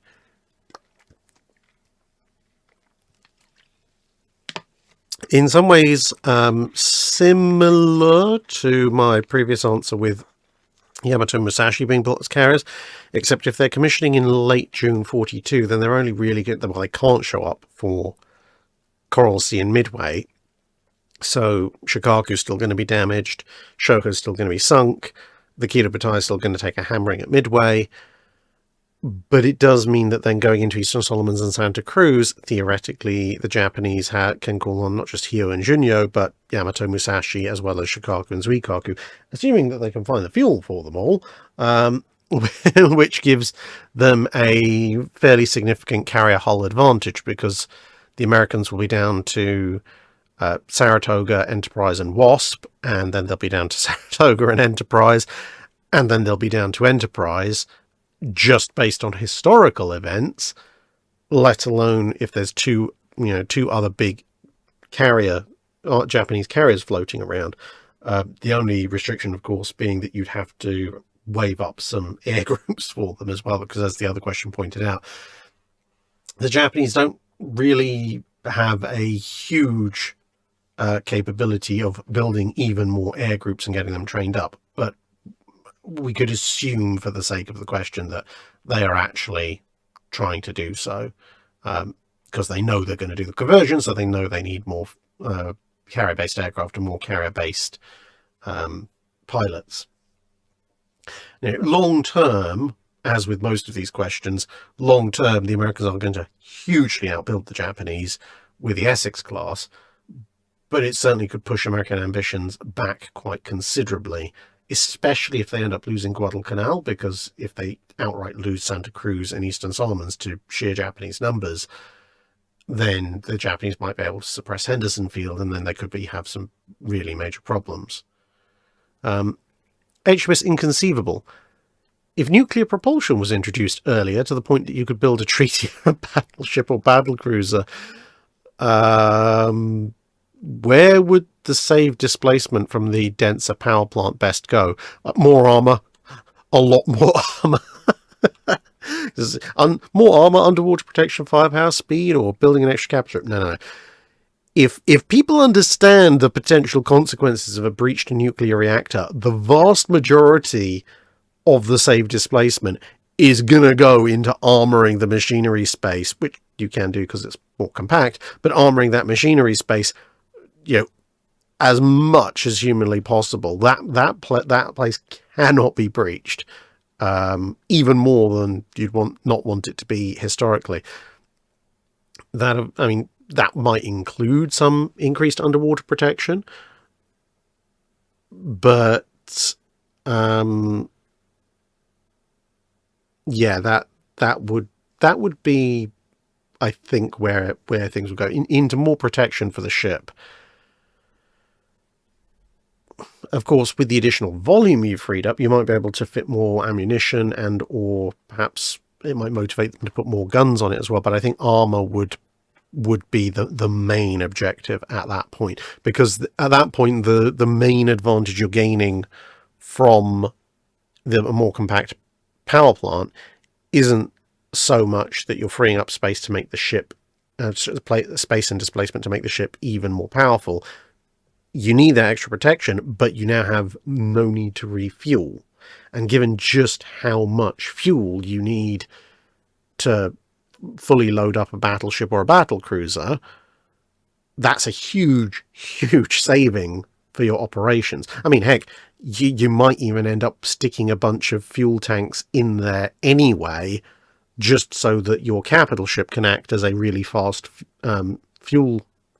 fueling station for your escorts, which historically was done anyway when capital ships needed the fuel themselves as much as the escorts did. Although it might complicate things for the torpedo defense systems, because of course they're relying on liquid void layers, and if you don't need to fill them with oil,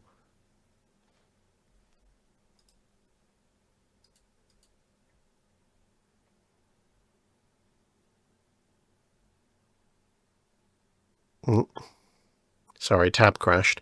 As I was saying, if you don't need to fill them with oil, then you might end up with some bright spark trying to fill them with something else before they realize, hey, we can just have the oil and use it as I said, as a giant fast tanker with unlimited range.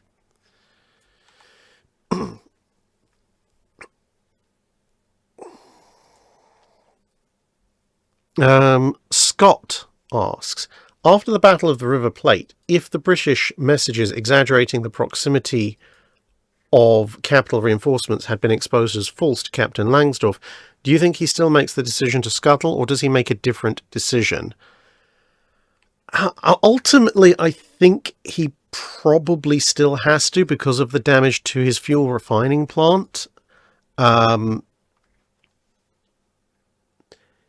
He might decide that even if his fuel refining plant is out, if he realizes that Ark Royal and Renown are still miles and miles and miles away, he might go out to try and challenge the British cruisers, just to essentially take them with him as one last action. But I think really that's about the best he can do, because he's still not getting home even without those capital ships there. So yeah, maybe he drives off or sinks one or more of the British cruisers blockading him, but ultimately he is going to have to scuttle the ship or see it interned, and he doesn't want to do that. And obviously he is still taking a risk.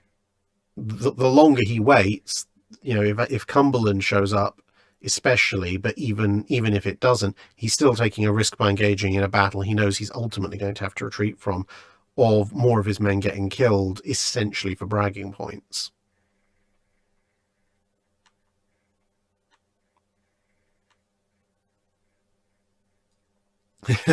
Candor asks, in the aftermath of one of the many Drydock gets thrown back in time scenarios, you've become a fabulously wealthy industrialist as a result of exploiting your future knowledge.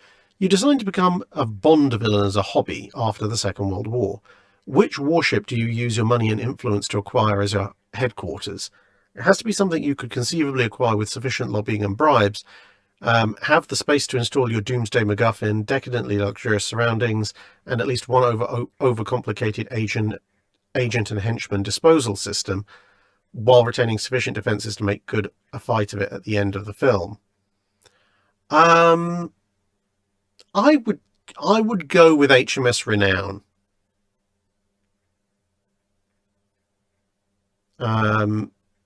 Yeah, I would go with HMS Renown, because, let's face it, unless it's converted to a fully civilian role like a frigate, like some of the frigates and corvettes were doing, and they're not really big enough to be a supervillain there, we have to assume that the government is either prepared to at least sell me the hull, if not necessarily with all the weapons intact, or make some kind of measure that potentially cripples the weapons, take the breaches out or something, and still make money selling it to me. So yeah, at that point I would take Renown, because it's big, it's fast, it looks good, and therefore I could claim I just want to have a really cool looking yacht, and it's more than large enough to install absolutely anything and everything I want. And because the Navy's otherwise selling it for scrap, all I have to pay is the maintenance costs. But given how obscenely wealthy I could become exploiting future knowledge in the 30s and 40s, I think I could afford to keep it going.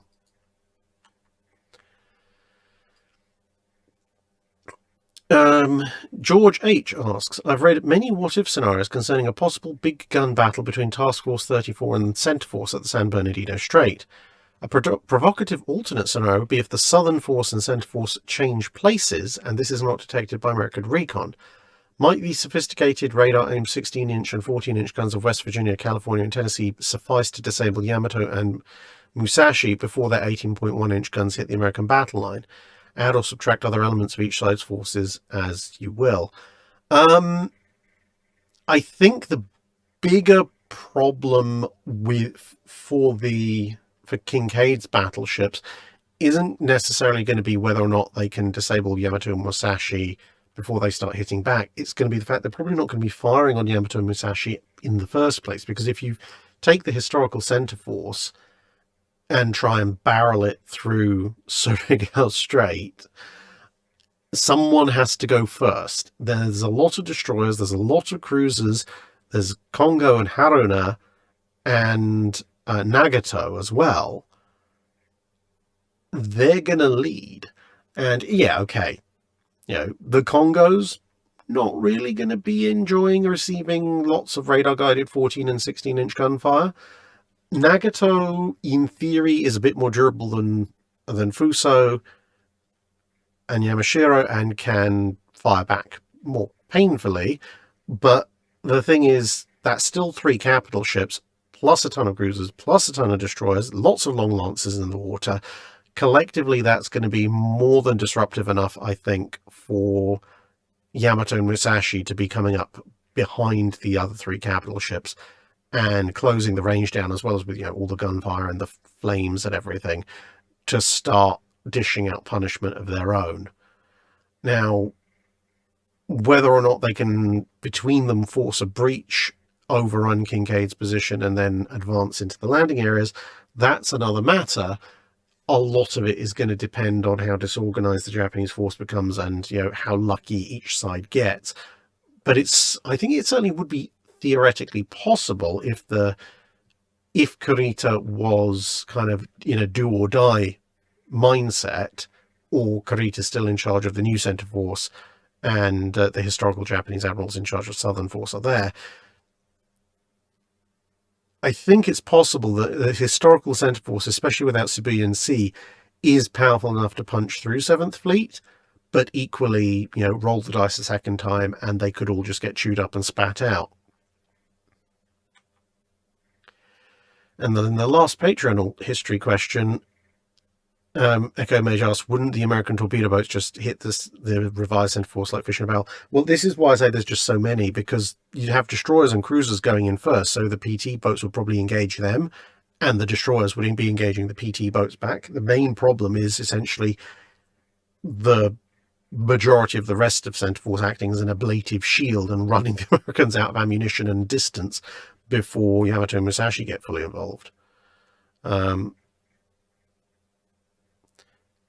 Yeah, it's just, like, yeah, you can expend all the destroyer and PT boat torpedoes, but if you expend that blowing away a dozen Japanese destroyers, half a dozen cruisers, and Kongo and Haruna, then when Nagato, Yamato, and Musashi show up, you don't have any more torpedoes. The Rogue Chief asks, a lengthy question here, so apologies, but piggybacking off a question from Drydock 301 about an in-toward Chinese battleship choices, given the main perceived threat at the time would not have been the Japanese, but rival Chinese factions, a dynamic that will continue through till 37 and the Second United Front, and potentially later if we're being honest, how might that strategic priority affect the type of battleship which would be ideal for acquisition by China during this time period? Essentially, looking at vessels with mission priority directed toward less towards coastal defence and more towards civil policing, operating in coastal shallows, bays, estuaries, anchorages, restrictive waters, and so forth. Assume there are two time periods when this could happen. 21 before the Washington Naval Treaty limits, and early 29 after the Kuomintang had consolidated power. Oh, okay. Well,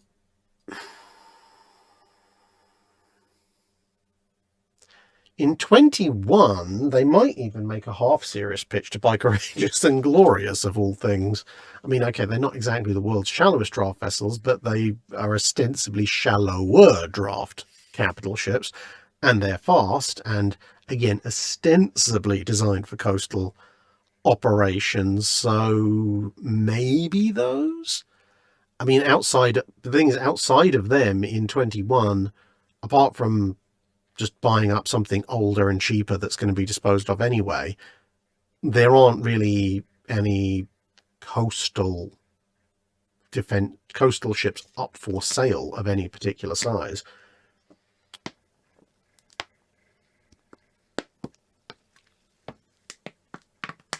So I think it would either be Courageous and Glorious or Order New. And in 29, assuming that you can get around the treaty restrictions somehow for ordering capital ships, then of course that is going to be a fully customized design. I mean, who knows that?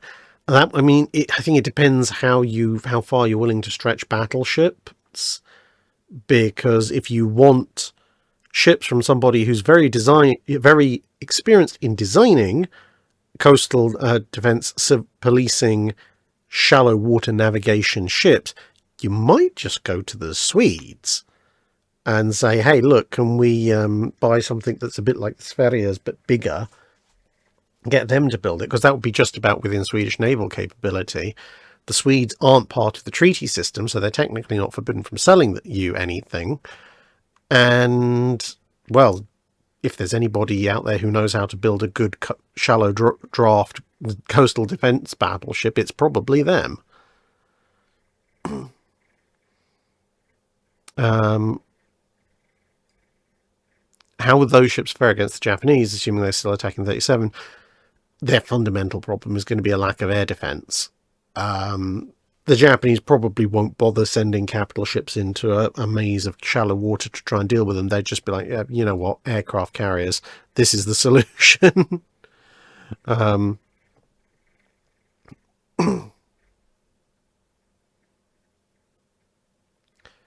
So that's all the historical questions. So now we try and get through the super chats. And we're not doing too badly. It's 11:15. John Thomas asks, for your next US trip, please consider joining LST 325 on its annual summer cruise, one of the few World War II ships that can move under its own power, currently based in Indiana. That's certainly something to consider. If I do an extensive US trip, that's probably going to be maybe late spring, early summer next year. So yeah, maybe I should time my visit to coincide with LST 325's cruise for next summer. This summer, everything's spoken for because I'm gearing up for Japan in September, October. And then actually, well, I will be in the States twice this year, once for the Hinsa conference in mid to late September when they announce when exactly that's going to be. And then in November, I will be back learning how to operate a vertical triple expansion engine for a week. That'll be fun. Sapper Ninja says, good morning. Well, yeah, I suppose he's a few time zones ahead of us. I don't know much about the counties. How do they compare with Tone, Hippa, Zara, Algerie, and Pensacola? Okay, so the first thing you've got to remember about the counties is that they are a 1920s design. So obviously they have a few downsides compared to the later one. Cruisers. The other thing is, of course, when are you comparing the counties? Because the counties as built, or are you looking at the ones that are refitted with a full 4.5-inch belt? But so compared to most heavy cruisers, the counties are a fraction slower, but not all. Some heavy cruisers are a bit slower than they're more of a comparable speed. If we go with when all of these ships are in service, so let's say we're looking at the late 30s, beginning of World War II, and we take the slightly up-armoured counties. Compared to the Toneys, the counties compare relatively favourably. They've got a similar number of guns. The Toneys, of course, having to sacrifice a whole bunch aft for aircraft and so forth. Tone is a little less well protected, but faster. Hippa is almost, at least on paper, a mirror match. You know, they both sides have torpedoes. Hippas have slightly more torpedoes. They both have 8-inch guns in 4 twin turrets. Protection is theoretically roughly on a par. So essentially it comes down to who's got the better luck, the better gun teams, the better fire control, etc. Of course, you have Hippa versus Berwick, which Hippa wins, but it's a little bit unfair because the weather conditions are absolutely awful, and Berwick is a bit of an unlucky ship and has X-turret disabled going into that fight already from having fought some Italian heavy cruisers. Whereas if, for example, it was Norfolk or Suffolk that one of the Hippas came across, then I would hand the advantage back to the county class. Although the fact that the counties are managing to sort of go toe-to-toe, roughly speaking, with the Hippas, despite the Hippas outmassing them by 60 to 70%, tells you everything you need to know about the efficiency of the design of the Hippas. The Zaras are, again, broadly comparable. There are some advantages and disadvantages on both sides, putting the two together. Again, the Zara being slightly overweight. The main advantage that the counties have over the Zaras is that their guns are slightly less prone to dispersion issues, but the Zaras do end up getting that mostly fixed. So I would say the Zaras have a slight advantage, maybe a sort of a 55-45 advantage over the counties, but again, it would depend on which county and which refit you're looking at. London is theoretically the most advanced refit, but she's also overstressed, so I wouldn't necessarily take her as the example par excellence of the county class. Algerie is the best of the interwar heavy cruisers, so she's clearly got an advantage.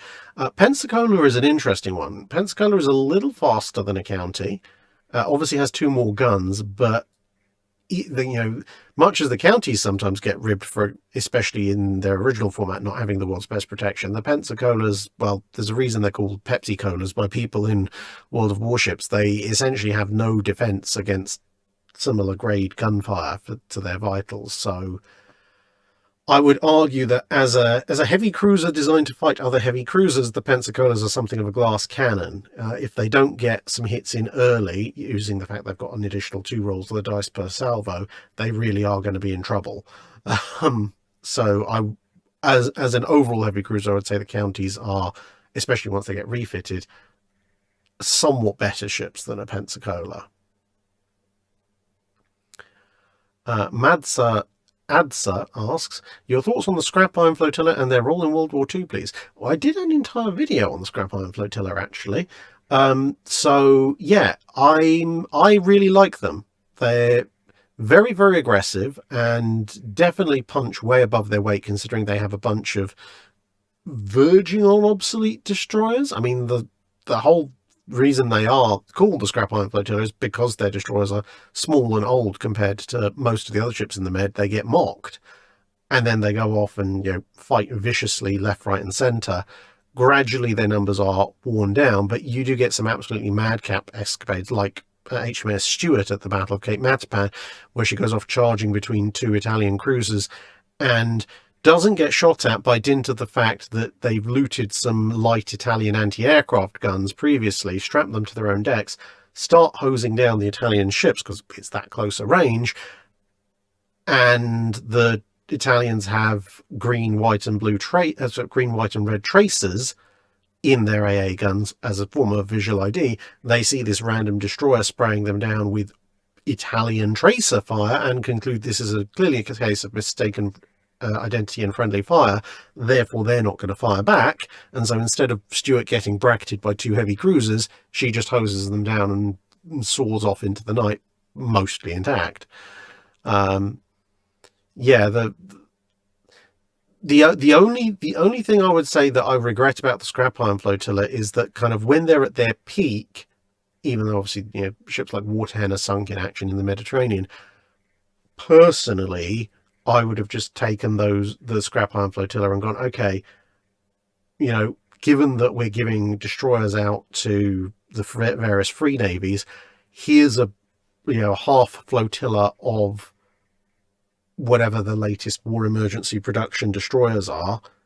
Have fun with that and see what those Australian crews could have done with more modern, more up-to-date, more heavily armed destroyers. That would be quite interesting. Mike Fisher asks, if you're put in charge of the Japanese Navy from 1919 to 41, you can't avoid World War II and you can't prevent the Army-Navy rivalry. How do you build the Japanese Navy to try and win World War II? Oh, okay.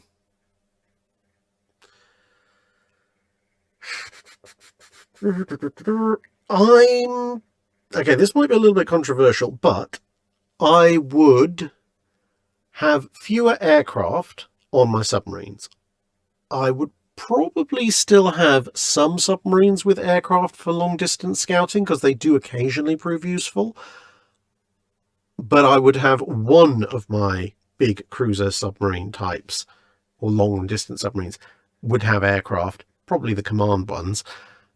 All the others would not have that and concentrate instead on large torpedo capacities and long ranges, with an emphasis on obviously underwater warfare. See, with the expanses of the Pacific and the fact that most of my enemies are really long distance away, there's not really much call for me to build medium or small subs. With the destroyers, I would actually accelerate the program that the Japanese were implementing towards the end of the 30s much, much sooner. So rather than trying to have a does absolutely everything destroyer, which leads to overloaded designs and so forth, I would actually adopt their threefold spread of general fleet destroyer, dedicated anti-aircraft destroyer, dedicated torpedo monster much, much earlier. Because, well, you might as well. I mean, it's not gonna hurt you all that much. And having a bunch of dedicated AA escort destroyers which can stick with the carriers, and a bunch of ridiculously heavily torpedo-armed destroyers you can use in night actions, backed up by some of your more general purpose ones, I think that's actually going to improve Japanese destroyer performance generally, but also the survival rate of some of the capital ships as well.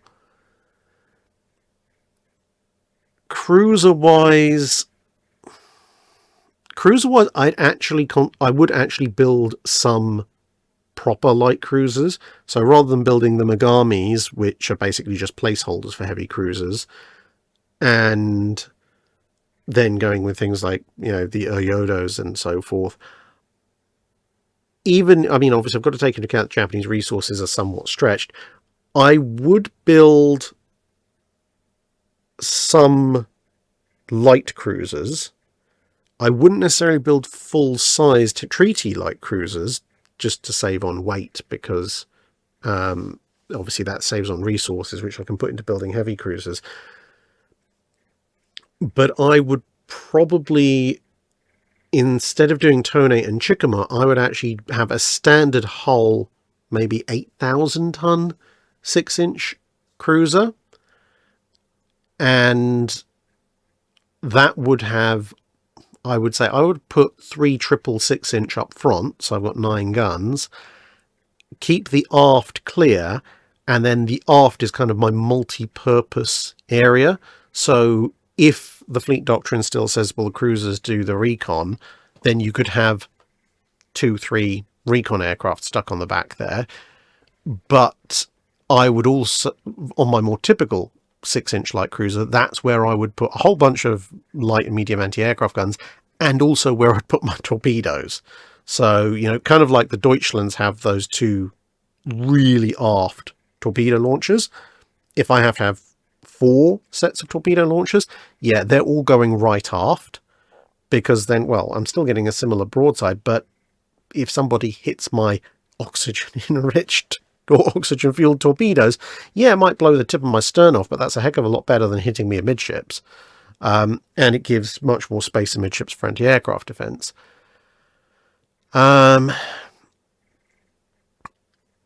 Heavy cruisers, I would be tempted to abandon the idea of lots of twin turrets trying to engage at all and sundry and actually go for triples. Partly, again, because I'd really want to be moving my torpedo launchers aft, and having, say, a 9-gun setup, 2 triples forward, 1 triple aft, gives me a lot more space on my aft deck to fit torpedo launchers, and again, clears my amidships for more anti-aircraft guns, and potentially even allows me to maybe even approach the treaty limits, which, yeah, okay, I'm Japan, I'm still going to be playing fast and loose with them, but slightly smaller, slightly cheaper ships means I can potentially build slightly more of them. I mean, capital ships, I'm not building any capital ships until we start building the Yamatos, so might as well stay with the Yamatos for that matter, to be honest. But for aircraft carriers, yeah. I mean, Shikoku and Zuikaku are nice, but you can only really build them post-Japan walking away from the treaties. But I think I would probably look at it from a perspective of if I'm building the Japanese Navy for a war in late 41, instead of building Hiryu and Soryu as they were historically relatively light, I would actually go and say, okay, we're going to build carriers up to the treaty displacement limits of the time. And yeah, that's theoretically going to eat up a ton of our aircraft carrier tonnage, but let's face it, at the end of the day, we're going to leave the treaty system in the mid-30s anyway, so does it really matter? But I get better carriers out of it. I'd also probably draft up a plan for light carriers. So possibly even using my 8,000 ton light cruiser hull design, and just say, look, draw up some plans for this hull, but as a light carrier. So I'm not necessarily going to convert my existing light cruisers, but when we leave the treaty system and we decide we need a bunch of extra aircraft carriers, we have a nice lightweight carrier design that can maybe take a couple of dozen aircraft on the border. We can start churning those out rather than this slightly weird hodgepodge of various conversions for smaller carriers that the Japanese end up doing. That, I think, would be the main arcs of my approach. I mean, it's probably not going to win, but it's certainly going to do a lot more damage.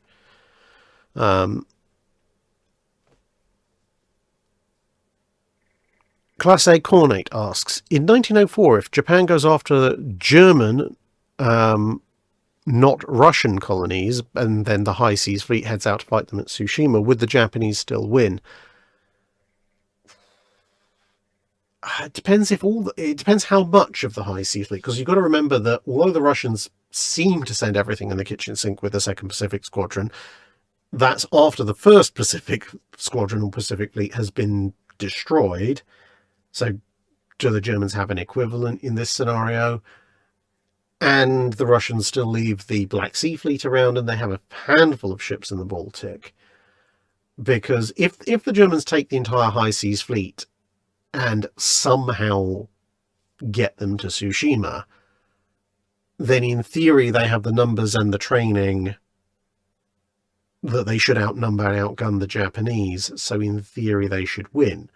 But if they've had a squadron of their battleships over there, essentially maybe at Tsingtao, proxying for the first Russian Pacific Fleet, and they've got taken out, and the Germans decide they do need to leave some ships back home for defence, then what's left of the High Seas Fleet, although it might be in a position to put in a slightly better showing for itself than the Second Pacific Squadron, simply because of crew quality and so forth, they are still going to at that point be smaller than the Japanese fleet numerically, or roughly equal, and then being at the end of a long supply chain, and after a long voyage, the Japanese would probably have an advantage over them at that stage. Apart from anything, obviously the Japanese can attack with torpedo boats and so forth. The Germans wouldn't be able to. So it would be a lot closer of a fight, but the Japanese, I think, would have the advantage in that scenario. Dima's Girl asks, how much use would Yamato-class battleships have actually been if they were given a more active role instead of just being hotels at anchor? Well, as I've said before, I think the single biggest intervention the Yamato-class could have made, well, I think there would be two potential ones. One would either be to have Yamato with the Kirabutai at Midway. Now, okay, her anti-aircraft guns probably aren't going to cause all that much of a change in what happens in terms of, they're not going to shoot down that many aircraft. But if they have Yamato running close escort with the carriers, she might draw off an awful lot of American dive bombers going, oh, that's a really big capital ship, let's go after that. And of course, every dive bomber that goes after the Yamato is a dive bomber that's not going after the carriers. And, this isn't 1945. The Devastators are still going to get horribly chewed up. Their Mark 13s probably don't work. And at that point, Yamato can tank a decent number of 1,000-pounder hits. Yeah, she'll end up back in Drydock being patched up. But every bomb that she absorbs and every torpedo that's lobbed in her general direction is one less going after the Kirabutai, which means more flight decks available for the counterstrike. The other big one, of course, is Guadalcanal. If they can scrape up enough fuel to stick in her, and they send her in for Henderson field bombardment missions, or sailing around with Kirishima, or who knows, even sailing around with Hiei and Kirishima a couple of nights prior up against Callahan, it could be not necessarily a tipping point, but it could be certainly a ship that inflicts an awful lot of losses on American vessels and puts them at a disadvantage in both the Midway and Guadalcanal campaigns, which delays the run of the war. William Potts says, Robo-Drac 2 Electric Boogaloo. Well, some people have been reporting it's still happening, but hopefully those reports have been dropping in frequency. Class A Cornet asks, assuming that you can make the Scharnhorst in the 30s however you want, including demanding quad propellers and screw breeches, but you must use 11-inch guns, what would you do? Yeah, well, I'm having a quadruple shaft propulsion system, because the triple shaft, it's not awful, but I don't want my stern falling off. Thank you very much. Okay, if I can do whatever I want, then I'm saying, okay, I'm dragooning some people into taking the 127 or 128 mil and say, right, you are going to navalize this into a dual purpose gun, and you are going to do it now. And then I'm not having any of the 150 mil or the 105 mil, but I would, on a roughly like for like basis, positional wise at least, replace it all with my new wonderful navalized dual purpose 127 or 128 mil gun, which actually gives me a truly terrifying anti-aircraft, heavy anti-aircraft broadside. I'm also going to go and find either some medium anti-aircraft gun that isn't the single shot 37 mil, and if I can't find that, then, you know, well, if I can find it, then I'm sticking that in instead of a single shot 37 mil. And if I can't find a decent medium anti-aircraft gun, I just won't take the single shot 37 mil. I'll just put a bunch of 20mm flak veerlings all over the place. So, which actually would massively simplify ammunition handling, because instead of having 20mm, 37mm, 105mm, and 150mm, I just have 127mm and 20mm. I'd keep the 11-inch guns in their 3 triple turrets, but with screw breeches instead of the Krupp sliding breeches, which means the turrets can probably be a little bit smaller and more compact, saving weight, which is good, because I mean, my speed's good. I might stick that spare weight into a little bit more armor, but it's not going to be a massive weight saving. So I might just take the win on the weight saving and hope that between that and putting an Atlantic bow on, I might make them slightly less damp. Yeah, that will be how I would redesign the Scharnhorsts. Ray DT says, Drac isn't a Dalek, he's clearly a Time Lord. Regeneration doesn't sound too bad right now. Karsten Brummer says, thanks for the funny answer regarding the German language. So, yeah, you're welcome.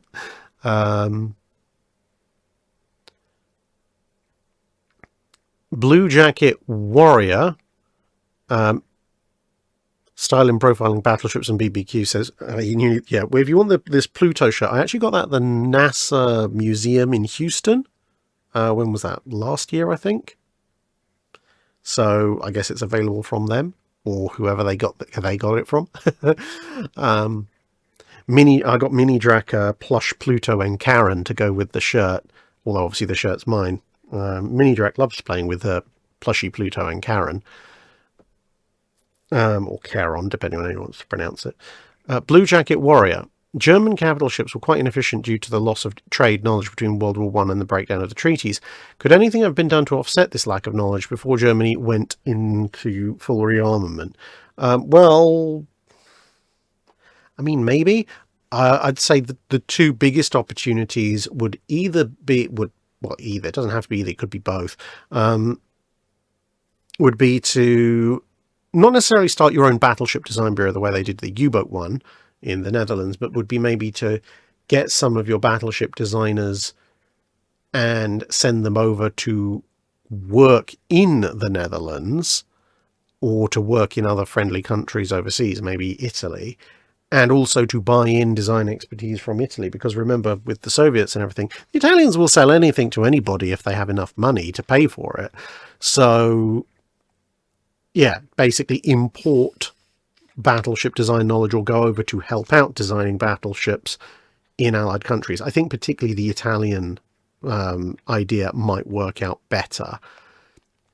You know, promise the Italians some shiny stuff that you've invented in exchange, and then you'd be able to go in to designing your own capital ships with a little bit more experience in how to efficiently design a warship.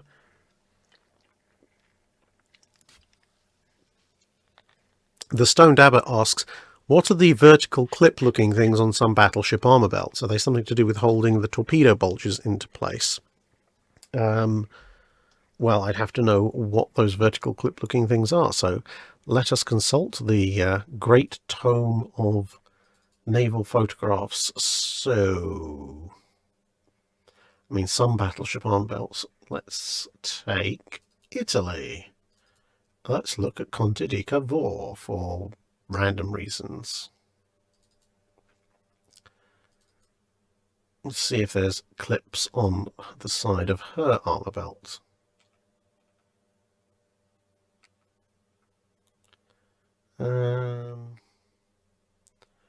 as redesigned, I can't see any clips on there. So let's try Gneisenau.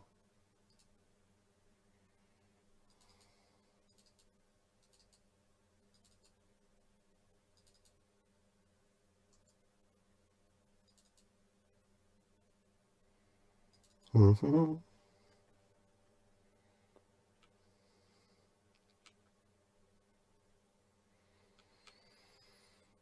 Can't really see any clips on the armor belt on that ship either. Okay, Blue Jacket Warrior, if you could give me an example of a ship that you think has these clips aboard, that would be fantastic. And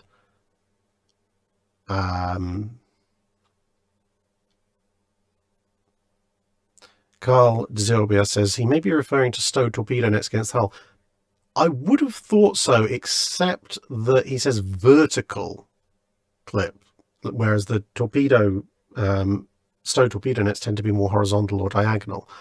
So yeah, Blue Jacket Warrior, if you could mention in the chat a ship that has these, and then I can take a look. And if Fleet, if you're still here, if you could. Oh, sorry, Blue Jacket Warrior. Oh, that's the Stoned Abbott. That's the Stoned Abbott super chat. So my apologies. So yeah, Stoned Abbott, if you're still in the chat, if you could just drop into chat a ship that has these clips, and I can then look a picture of it. No worries. So here's John Thomas says, was there a Japanese reason given for not taking out Midway on the way home? Yamamoto was basically just like, we've lost the battle. In terms of not taking Midway, to the general public, the Japanese Navy just kind of covered the whole thing up. They pretended for a good long while that the carriers hadn't been sunk. And yeah, basically we're just like, memory hole everything, and hopefully they'll just forget about it. Okay, Stone Abbott says Yamato's hull, Fuso and Nagato also have one amidships. Right, so let's pull it up.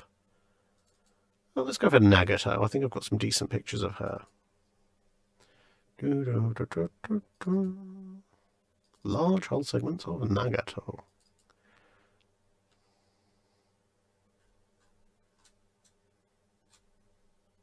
I think I'm beginning to see what you're getting at.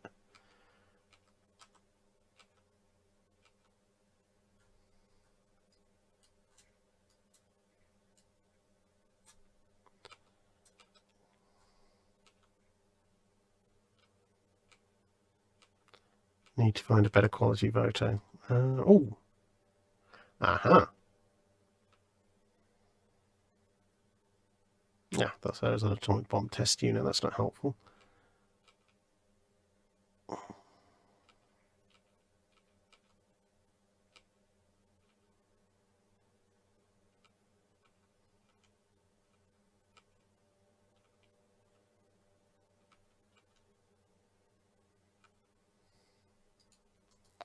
Okay, so that's Nagato. Now let's look at Fuso to get an idea if I'm looking at the right bit. So everyone else is just like, oh yeah, well, what are you looking at, Trek? Unfortunately, I'm going through the pictures far too quickly to make screen sharing really a viability.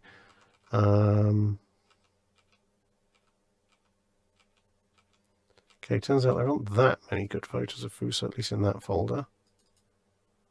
That's a better one.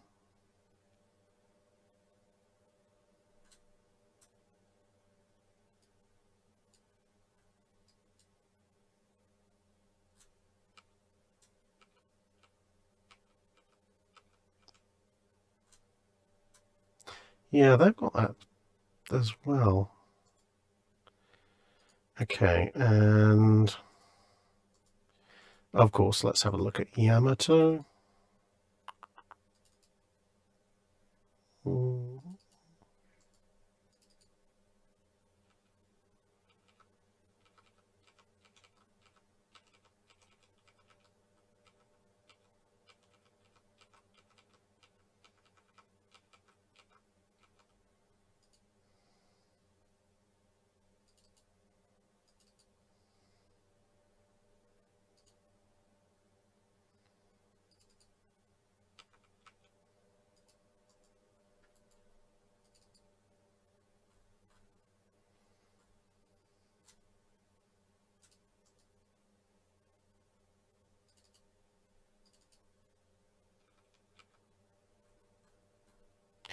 Okay, so I think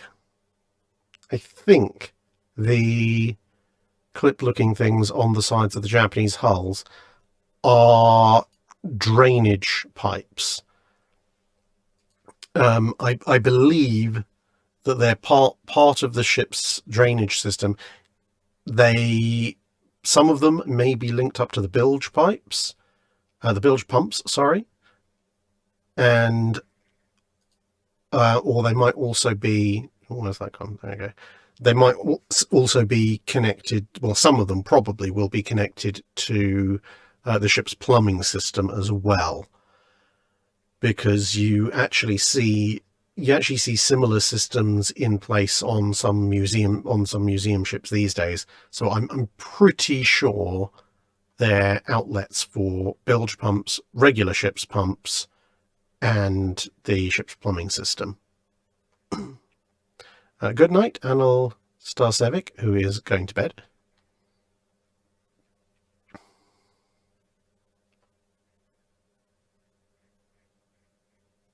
The Stoned Abbot says, I don't think they're drainage pipes. They don't have holes in the bottom and they're square-shaped, not round. Okay, so I could be looking at entirely the wrong detail.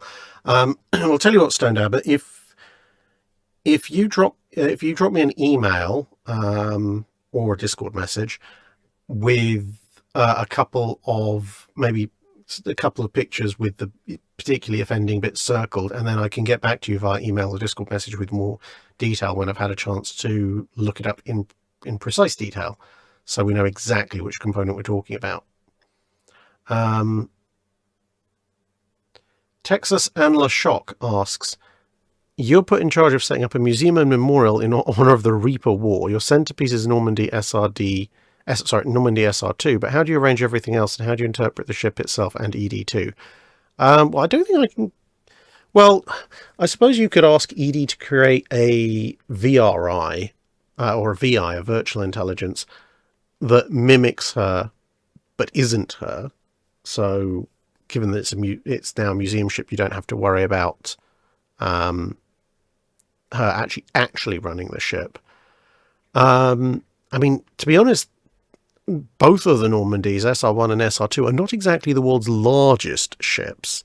So you probably are literally just going to do a walking tour, like maybe one of the crew quarters and, the main command deck, engineering, just a walking tour, maybe with some holograms explaining what was going on. And then it depends what else you've actually got for the museum. I mean, do you risk putting a dead Reaper in there, given that with the dead Reaper that you encounter in the Mass Effect series that is actually slowly indoctrinating people? I mean, I suppose it depends what ending you choose, because if you go for destruction, you have the risk of even dead Reaper parts indoctrinating people, whereas if you go for synthesis or control, then you could just have a Reaper there, this is a Reaper. It's now providing security, but before it was trying to kill us all. And then for everything else, I would be tempted to find ships that had been totaled in the Reaper War from the various factions that were affected and put them up as essentially memorial displays.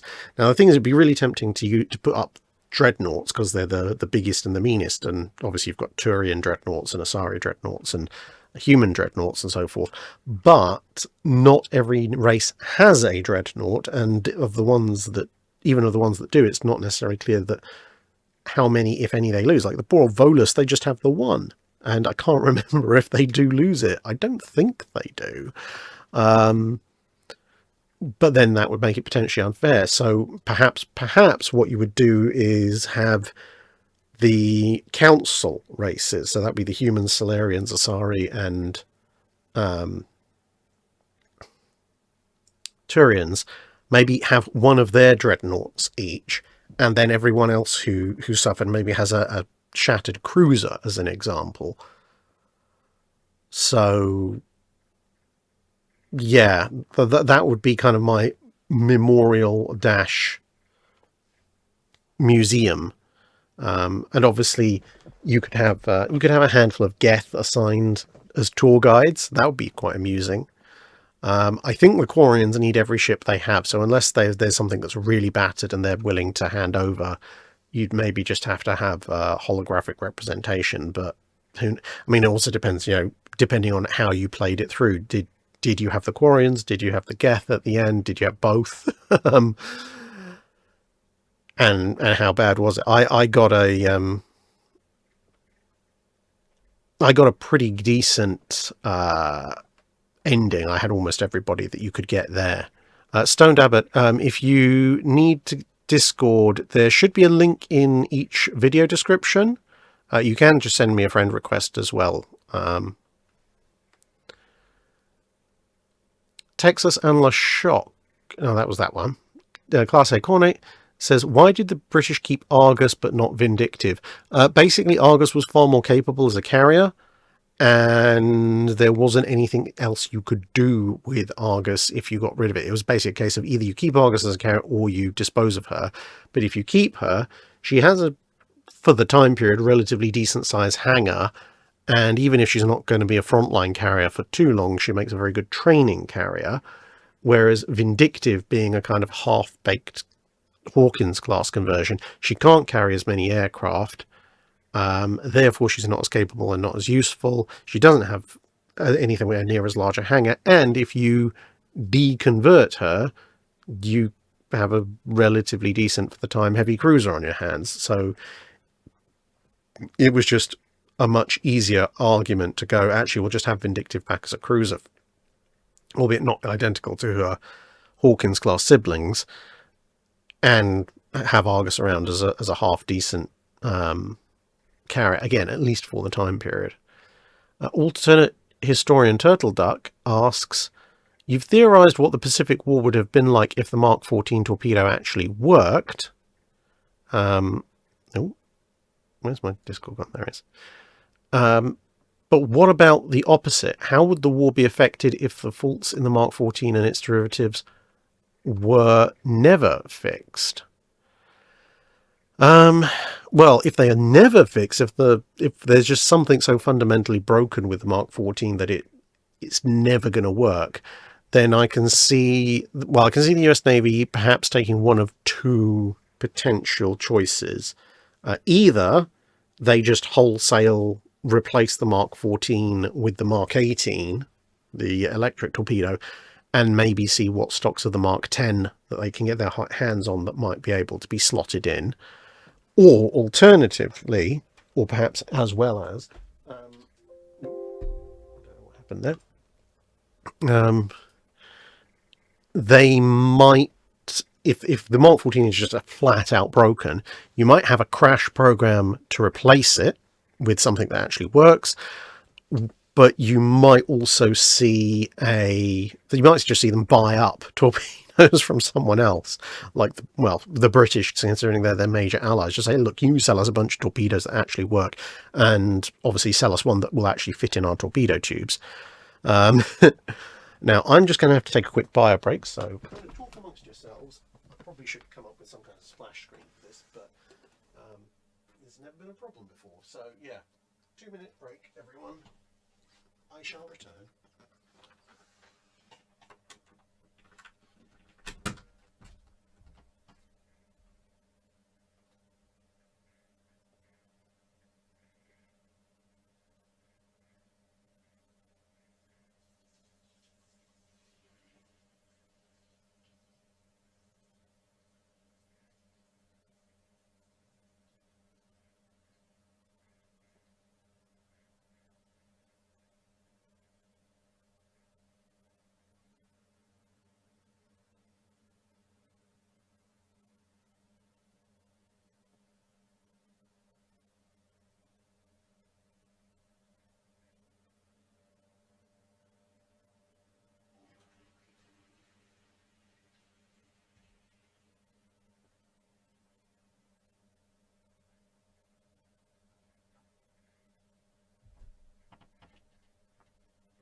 Right. There we go. Yeah, but this is what happens when you've basically been doing a live stream in one way, shape, or form since what 4:30 this afternoon, and it's now 11:30. Good grief, what does that mean? Yeah, so in 5:30, 6:30, 7:30. So I've basically been live streaming in one form or another for 7 hours straight. And we're entering our 8th hour, so this is fun. I'm just about keeping my voice going as well, which is quite impressive. Classic Hornate says, what year could the US take out the High Seas Fleet? Ooh.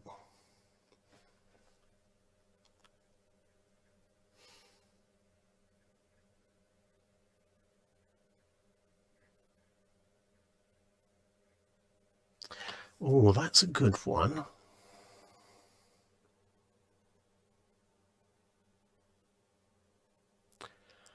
Okay, so I think I would argue that there are... Okay, I would argue there's probably one time period when the High Seas Fleet actually exists that the US could take it out, and that would be the mid to mid-late 1900s, so kind of 1904 through 1907-ish, because basically before everyone starts getting dreadnoughts in a major way, simply because US pre-dreadnought construction, okay, yeah, you've got some odd ones like the Virginias with the double stack hatted turrets, but broadly speaking, because the Germans have that odd diversion into 9.4-inch armed pre-dreadnoughts, and the US builds a reasonable number of pre-dreadnoughts when they really sink their teeth into it, I would argue that qualitatively the US pre-dreadnought battle line up to the Connecticuts, at that stage, when you're talking about the Connecticuts and maybe just the South Carolinas in as well, is probably actually somewhat ahead of the German battle line overall. But then the Germans are kind of pulling it back with when they get their dreadnoughts in. The other thing, of course, as well, is that at that point the US has some pretty decent armored cruisers. I would say arguably superior to most of the German armored cruisers, with the exception of possibly the Scharnhorsts. And they have a element of protecting cruisers, not a huge amount, and some destroyers. So that, if you're going for straight up fleet battle, that would be when I would say the US Navy has the best chance of taking out the High Seas Fleet. The problem is, as you go into the dreadnought era, although the US does build some pretty nice dreadnoughts, the Germans initially have more of them, and then once you get into World War I itself, as the Americans just keep building super dreadnoughts and the Germans basically don't, by that point you have the problem that the Germans have battle cruisers and of quite a wide variety of light and light armored cruisers and an awful lot of destroyers, and the Americans have some destroyers but not a lot, and they do not have, by the mid-1910s, the American cruiser fleet essentially isn't worth the paint that you use to keep them from rusting, with the possible exception of some of the armored cruisers, but then the Germans have battle cruisers to deal with those.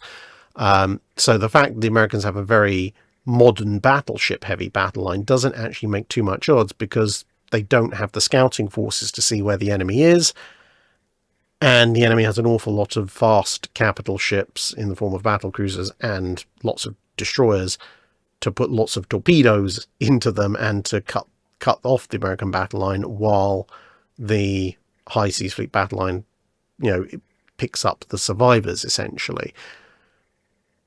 The US Navy then obviously mass builds destroyers and eventually starts pumping out cruisers in the very late 1910s and early 20s, but by that point the High Seas Fleet doesn't exist anymore. So yeah, it's basically that almost complete absence of modern fleet screen elements in the classic dreadnought period that, personally, I think means that the US Navy would struggle. Sure, in 1918, with all those 14-inch armed super dreadnoughts in place, you could make an argument that in a straight-up battleship engagement, the US Navy in 1918 might have something of an advantage against the Germans, even though obviously the Germans at that point have Bayern and Baden, and so it doesn't even the odds, but it goes some way to evening the odds. But yeah, the lack of modern cruisers and destroyers is a big problem, because it just means the American battle line probably won't get there in anything like being intact. Fleet asks, obligatory War of the Worlds question. If the Martians don't die to disease in 1897, how long do you think it's going to take the British to win? Can the Martians, with their exceptionally limited numbers of tripods and no way to regenerate losses, survive for 2 years until the next opposition of Mars, when reinforcements can arrive? Or will the British whittle them down and retake London and the South by force? I think there's two ways of looking at it. One way is to say we don't know how many losses they took fighting the Channel Fleet. So if they took significant losses from a limited number of tripods fighting the Channel Fleet, then as other British ships come back in from overseas, and obviously people adapt, so you get more and more anti-Martian tactics, even lucky hits from field guns and so forth, there may not be enough Martian tripods left to sustain the offensive.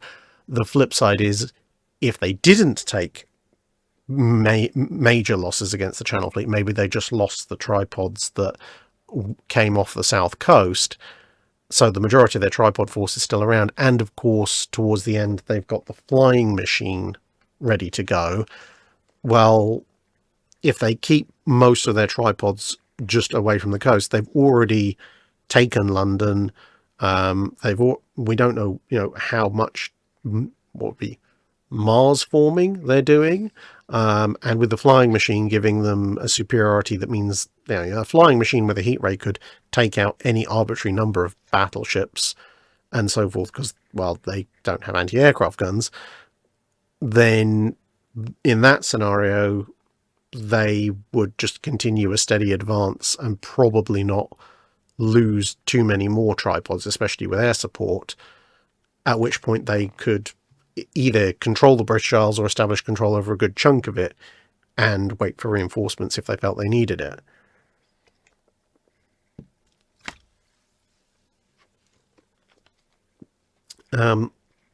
Santi 1821 asks, Drac, you get time travel to 1900 in order to hand 3 of Norman Friedman's design history books to Admiral Fisher. Which 3 books do you choose, and what is their impact? Well, much as it might be tempting to give Fisher some of the American design books, it's actually much easier, I think, because it's Fisher, so he wants to know, well, what are we going to do about our ships? So, the British battleship, 1906 to 1946. Because it also covers strengths, weaknesses, actions, and so forth. Then British cruisers, 2 world wars and after, and then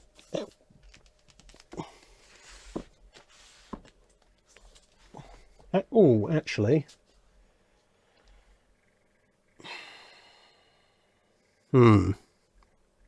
I was going to pick up from British destroyers from the earliest days, but I actually think they might get a bit more use out of British submarines in 2 world wars. Because essentially at that point, you've given Fisher a cheat sheet for battleship, cruiser and submarine development for the next 3 decades. He could absolutely go wild with that. Of course, you do have Friedman's book on carriers and Friedman's book on destroyers, but the carrier book isn't going to be as useful for Fisher, given that this is 1900. That's not going to be useful to Fisher for at least 20 years. I mean, he's going to be retired by the time it's actually of any significant use to him. And while the destroyer book would be tempting, I think guiding British submarine development in the 1900s, 1910s, and 1920s would probably do more than the than the destroyer one would. If it was end of World War One, then yeah, definitely give them the carrier book. But for 1900 to guide the dreadnought race primarily, I think you want the battleships, the cruisers, and the subs. And I mean, it's in terms of their impact, he can point to those and just go, look. Well, he's going to know roughly what the political parties are going to be trying to do in terms of funding, so he can adjust his view for those. But also he can look forward and go, oh, okay, the 13.5-inch gun is quite good. Triple turrets, yeah, they are actually somewhat useful. Maybe the battle cruisers need a little bit more armour. Maybe the wing turret, offset cross-firing wing turret idea isn't so good. Yeah, the Indefatigables probably shouldn't be worse armoured than the Invincibles. All these things that he can, and that's just for the capital ships, basically avoiding all the pitfalls and picking up on the strengths and the various alternate designs, especially where Friedman pointing out, well, that this actually probably would have been a better bet than what was done historically. You've essentially given him a roadmap on how to design the fleet. Of course, as you design ships slightly differently, that may in turn create a slightly different response from other nations. But apart from anything else, you might get the legendary small tube boiler QEs, Queen Elizabeths. Class A Cornate, especially prolific today, asks, New Year's Day 1942, Admiral King orders every single US ship to the South Pacific for a final battle, and the British send along the 4 Revengers, a purchased Almirante Latorre, and Hermes to help. What are the results? New Year's Day... Okay, so Saratoga hasn't eaten a torpedo. Overall, though, I don't think it's going to go very well, because Hornet isn't in the Pacific yet. So you've got Lexington, Saratoga, and Enterprise.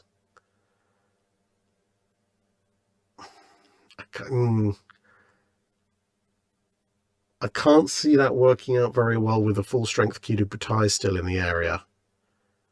Because if the Kido Butai just goes, okay, yeah, fine, we'll take our 6 carriers and maybe a whole bunch of our subsidiary carriers up against 3 US carriers. I mean, if you mean every single US ship, then you could obviously then theoretically count in like Wasp and Ranger and so forth if you're bringing in everyone from the Atlantic and such like. Hermes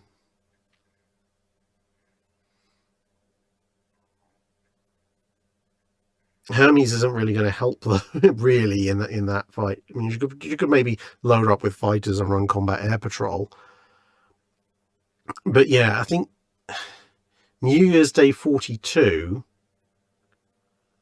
the Japanese just had their air power advantage is such that, yeah, even if you wait for every single US Navy ship across the planet to arrive, if the Japanese are hauling in their auxiliary aircraft carriers as well, between that and their strike package launch sequence, as opposed to the Americans launch everything off a fully loaded flight deck sequence, unless you get a we see you but you don't see us kind of scenario like you get with Midway, if both sides spot each other at roughly the same time, or the Japanese spot you first, they have the air power to just absolutely pummel you. And especially if they hit some or all of your carriers first, they can just keep hitting you until they run out of aircraft and or weapons. And let's face it, with early 1942 aircraft guns, they're probably going to run out of torpedoes and bombs before they run out of aircraft. So it's probably not a brilliant idea. Plus, of course, you're going to run out of fuel after a couple of weeks. But there you go.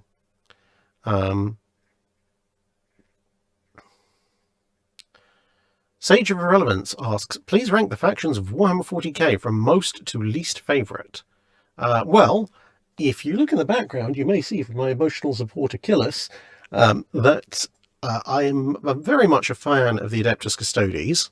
So, yeah, I'm going to put them as my most favourite. Space Marines... See, the problem is Space Marines are all over the place because of the different chapters and...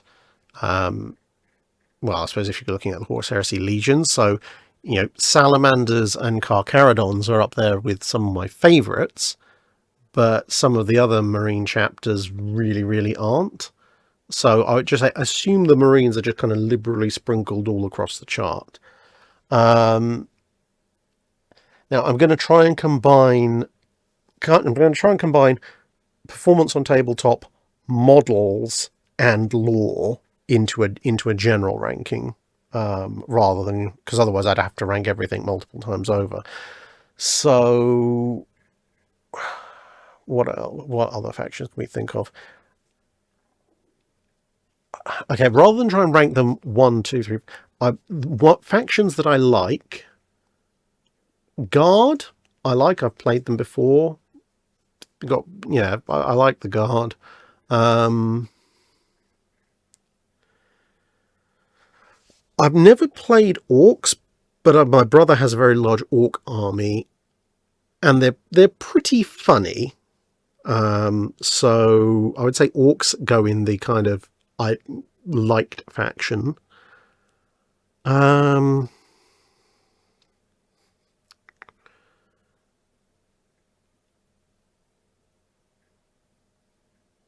Yeah, who else would I put in like? Eldar, if it's the Spaceborne element.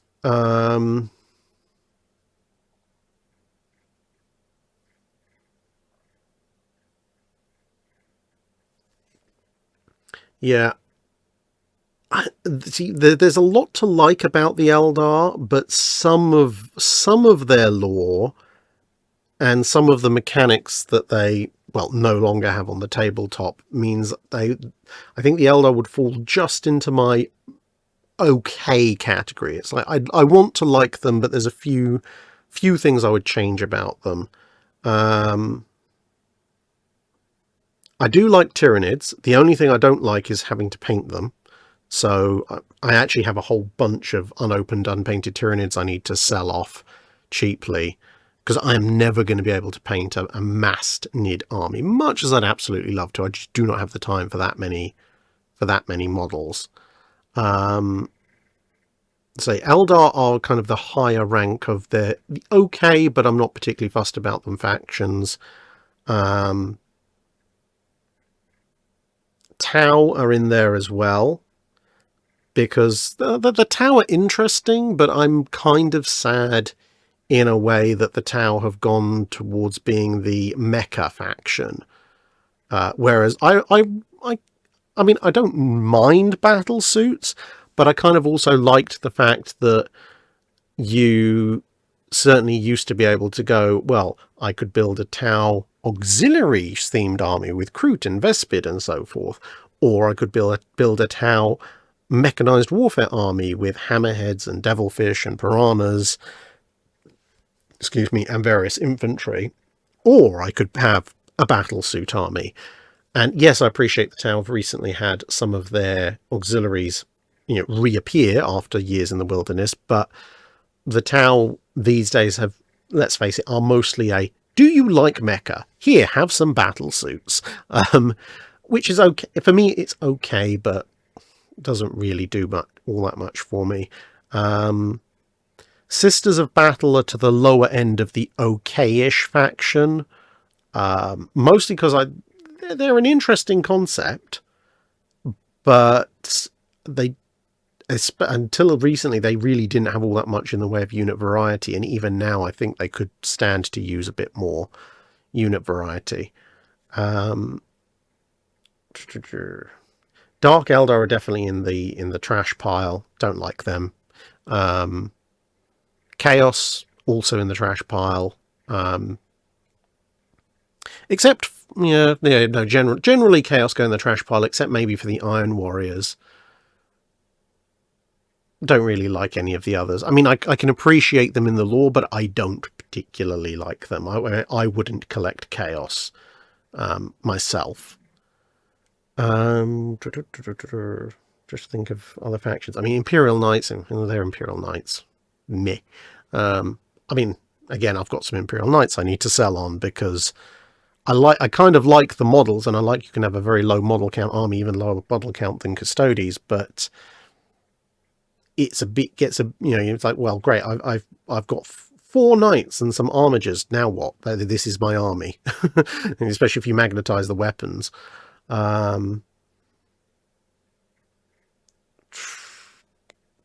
Yeah, see, we covered Nids, we covered both flavors of Eldar, we've covered Orcs, we've covered Tau, we've covered the various shades of Marines, Custodes, Guard. I think that's everybody. I think that's all the major ones, at least. So yeah, there you go. Oh yeah, I suppose Votan exist, don't they? Well, I'm just going to put them in the solidly meh category because that's about as much as I know and or care about them. Sexy Jeff Goldblum asks, would a first generation dreadnought still be qualified as one if it has only 4 to 6 guns total, if all other parts of the design are dreadnought like, or would there be a semi dreadnought or just a small dreadnought? If they've only got 4 guns, no, because that's pre-dreadnought or semi-dreadnought, depending on the size of your secondaries. 6 main guns maybe qualify as a small dreadnought. I would have to say, if you're going to have 6 guns and you're a first-gen dreadnought, I think you would have to... You definitely have to have them all on the center line, so you get 6-gun broadside. And to avoid being lumped in as a small dreadnought, you would probably have to have bigger than average guns. So, 13.4, 13.5 inch guns, maybe. Because, yeah, a first-gen dreadnought with 6 centerline 13.5s, let's say, you could justify as having the firepower to still be a full dreadnought, whereas a 6 12-inch gun, it's not a semi-dreadnought unless you've also bought a whole bunch of like 7.5 or 8.3 or 9.2 inch secondaries, but it's not a 6 12-inch gun isn't a full-size dreadnought. It would still be a small dreadnought. Pegamixel was very generously asked, when, after the scuttling of HMS Implacable, do you think was the moment the Royal or French navies went, oh my goodness, what have we actually done here? And were there investigations to prevent the destruction of imminent museum pieces because of it? Well, there was a certain amount of material recovered from Implacable before she was sent to the bottom, some of which is obviously still on display today.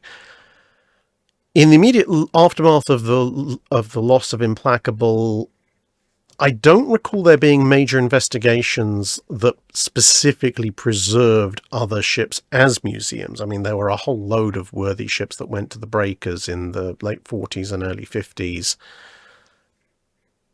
So that, I mean, you think about, especially, well, the French didn't preserve much from that period, and the British really didn't preserve anything. So I wouldn't say that there were ships saved as a result of the loss of Implacable.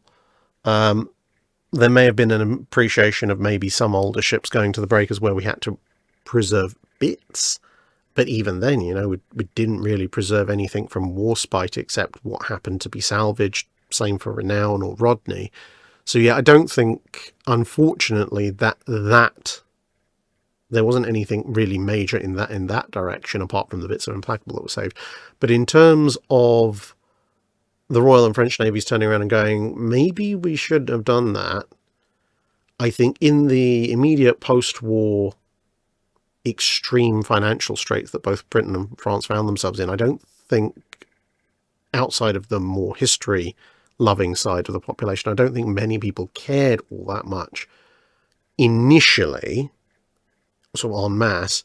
But I think when you started to get to the late 50s and the early 60s, and museum ships really started to become a thing as a permanent basis, I think that's probably the period when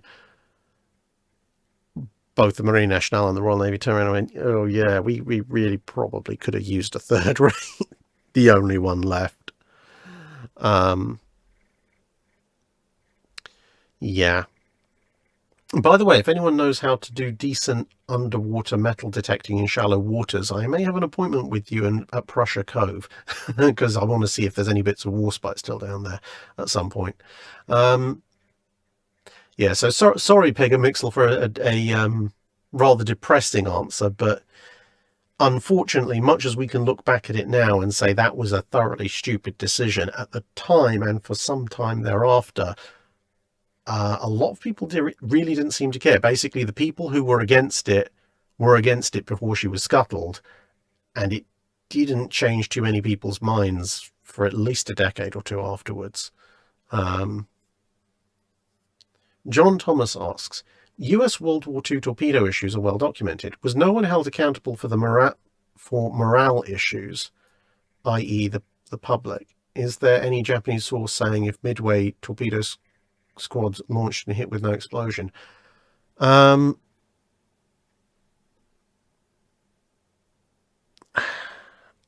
Offhand, I can't recall if...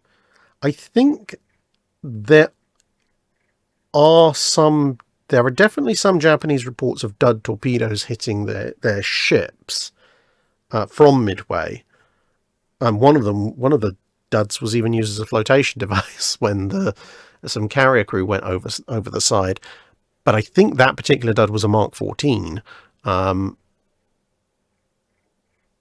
you're talking about torpedo squadrons, I'm assuming you're meaning the Mark 13s from the Devastators. I'm offhand, I'd have to check Shattered Sword, but I'm pretty sure that there were at least some reports of dud Mark 13s. Whether they were dud hits or duds that were just seen wandering around or floating to the surface, I can't exactly remember. But the Devastators did get chewed out of the sky pretty darn quickly, so an awful lot of them just never got to launch. In terms of anyone being held accountable for the morale issues, well, you've got to remember that, i.e. public morale, you've got to remember that most of these details, both in terms of the torpedoes themselves and the operational details of various missions, were incredibly heavily classified. So it wasn't kind of like the modern day where if a major weapon system is malfunctioning, someone somewhere was probably going to break that news on the internet days, weeks, possibly months after it occurs, or as an ongoing thing. The wartime censors were pretty good at their jobs, and whether or not American torpedoes were working up to snuff, that's not something that the general public would have been aware of at the time. I mean, heck, it was difficult enough to convince good chunks of the Navy that there was a problem, let alone broadcasting it to all and sundry in the US public. Basically, at the time, in the newspapers and so forth, you got to hear if something had gone well, or they thought something had gone well, and if something had gone badly, it was either played down, or if it was small enough, just not mentioned, and crew who went ashore might occasionally moan about things, but even if they were really, really unhappy with the performance of their torpedoes, there were also, again, enough propaganda campaigns going along that most naval crew, even if they weren't particularly happy with a Mark 14, they weren't going to say much in public to friends and family.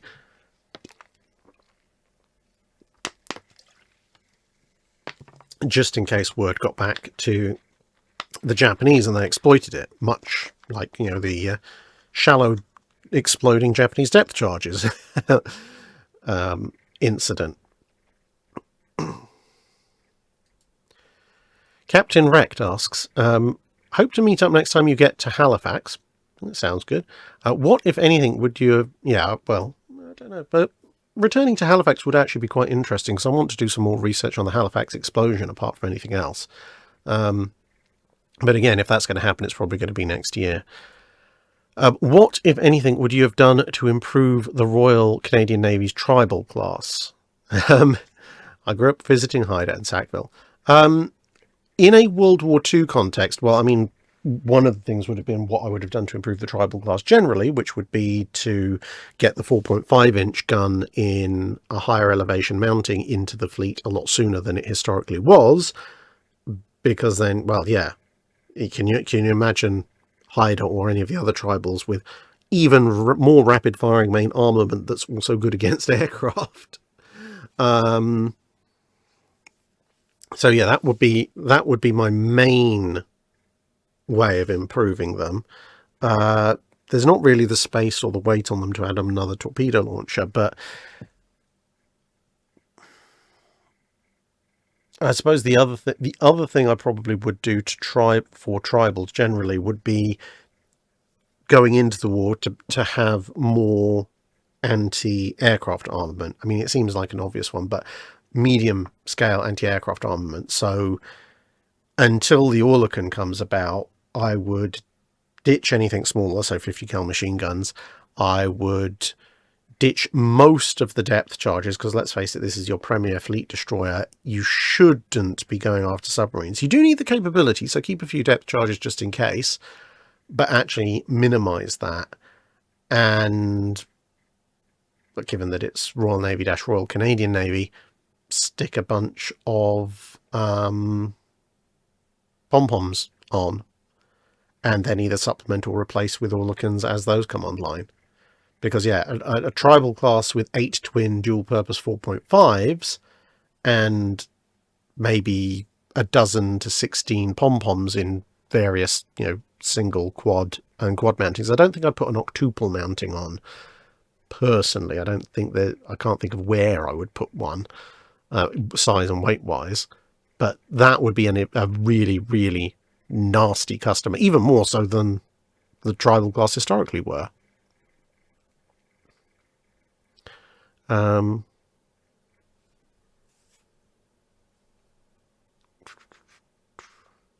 Mike Lima 777 asks, if Canada buys a fleet unit centered on a Tiger class, so that's some light cruisers, destroyers and subs as well, pre-World War One, and this survived the treaties, how might it be modernized and used in World War II? And what about the escorts? Okay, so if we're talking Tiger class time period, so immediate pre-World War One,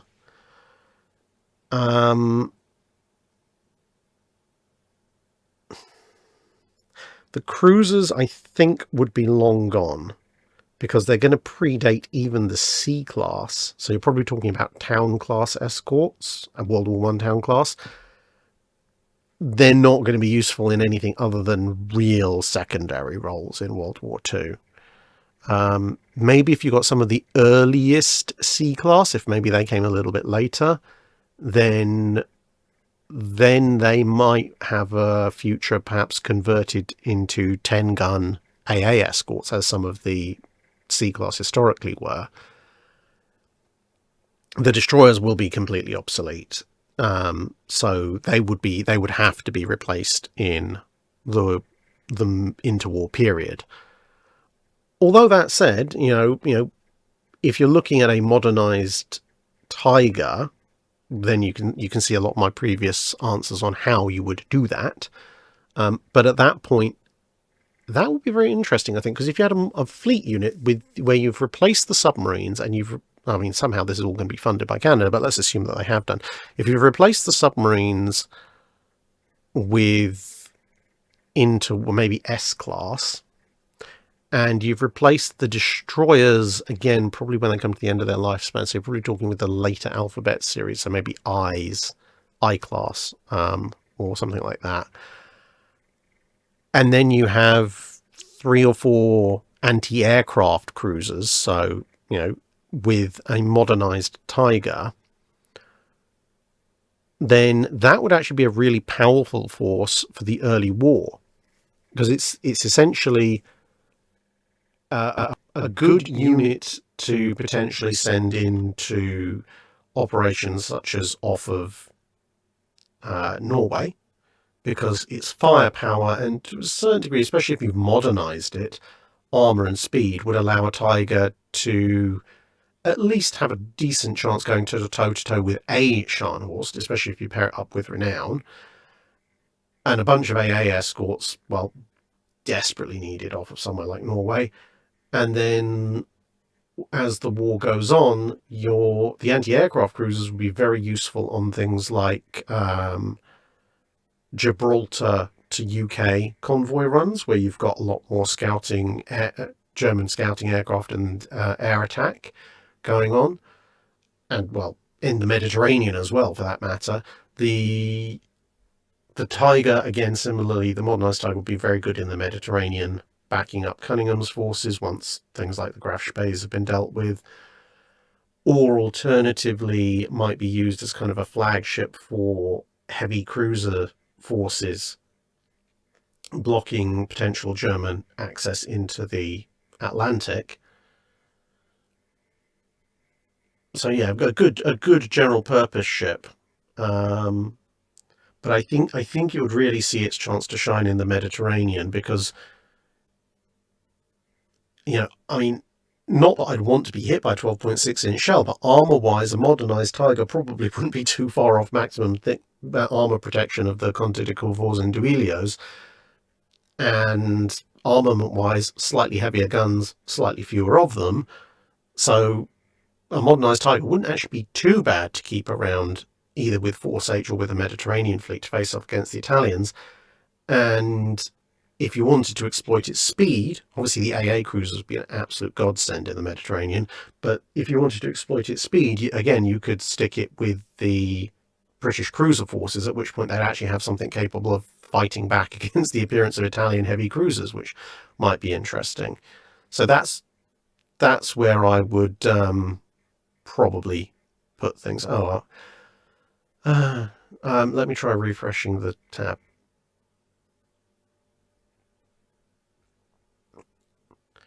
Maybe this will stop the echo. Otherwise, I could turn the mic off and on again.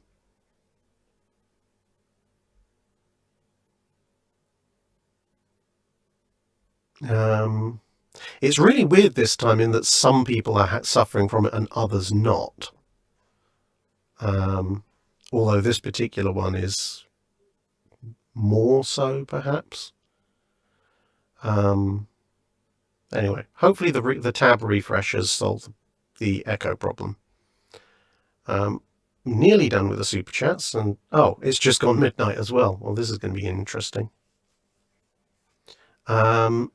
Yeah, as I said, I'll break out my old microphone, because once I switched off the camera microphone, the old microphone didn't have this problem. So I'll retain my old microphone for live streams and keep this microphone for general live recording.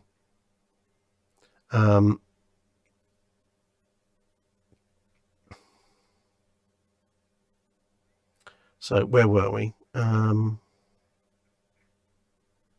Tim Kenner asks, May 1915, starting with new ship smell warspite, using any existing Allied ships, build a 4-ship battle squadron with cruiser and destroyer support.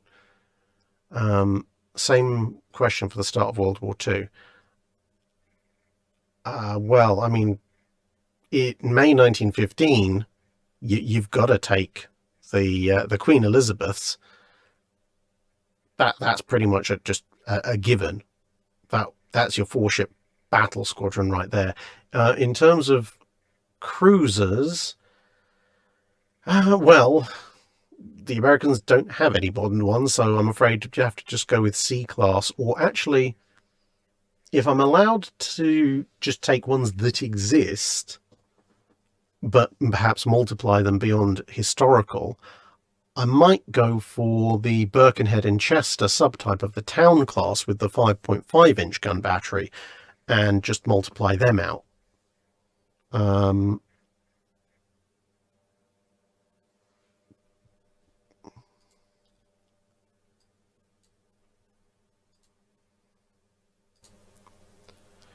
let's see, does that change anything? Try to put that audio effect back on.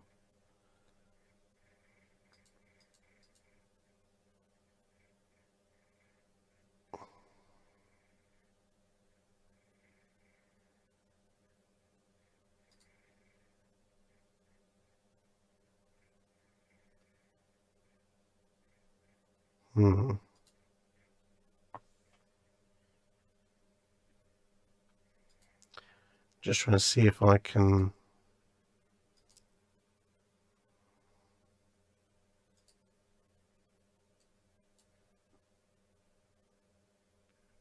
No, I don't have any of the equalizer, etc. plugins on, so they shouldn't be causing any problems.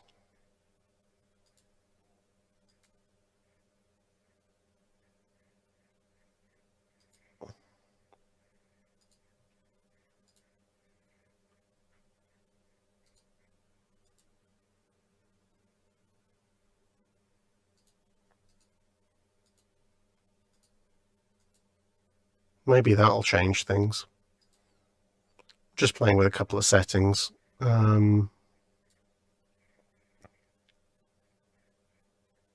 well, hopefully that's changed something. Who knows?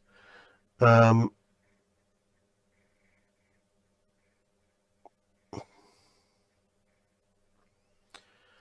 were we? Yeah, destroyer support.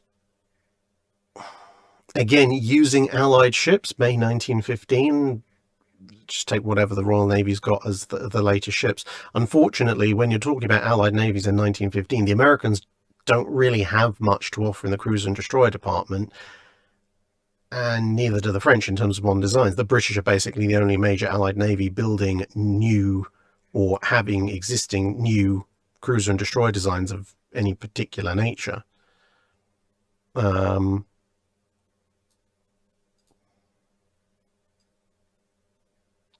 Captain Wrecked says, I'm on the Discord. Might I send you a message for some help finding a childhood book on warships I had in the 80s? I only vaguely recall what I learned and a rough description of the cover. Sure. In fact,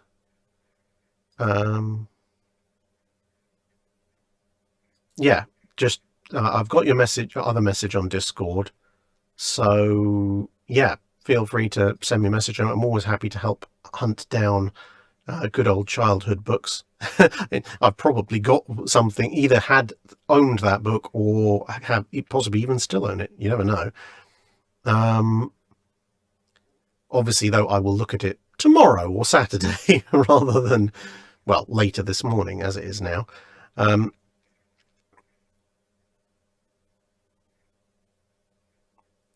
Fleet asks, Fierce Fleet Emotions, of all the Fleet's random ramblings you've been part of, which one was your favourite? Oh.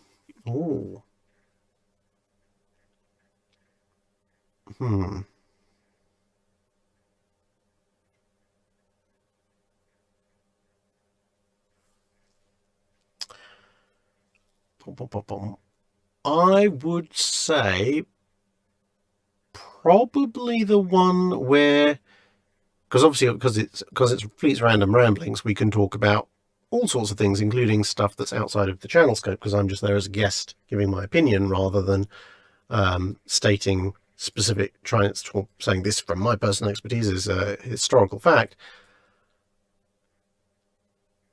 I would say probably either the ones where we've had discussions about alternate ship designs in the Cold War, or especially the Falklands, or the Random Ramblings where we've had chats about what potentially could be in the future. Because obviously that's a nice break, something a little bit different. And there's a whole bunch of people, some of whom have a lot more knowledge about the ins and outs of the modern naval scene than I do.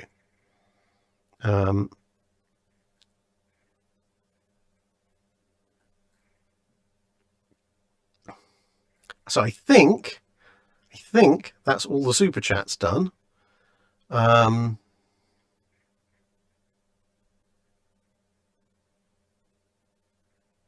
Right, so I mean, Yeah, I can't think of what else I can do live without starting to disconnect microphone systems. So, I mean, I could try that.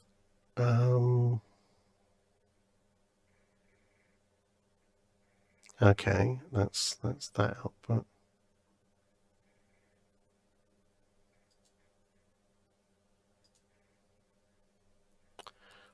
Okay, I'm going to try one more thing for the sound,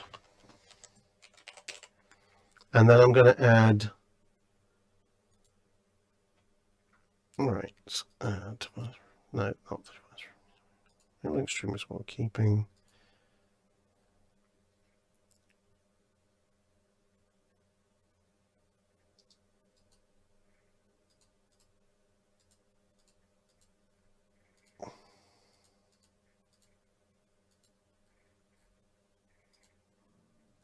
There we go, input devices.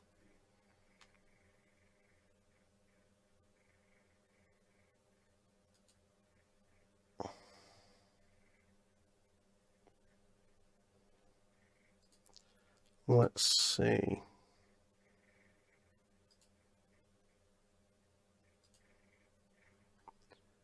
Okay, if I disable that one,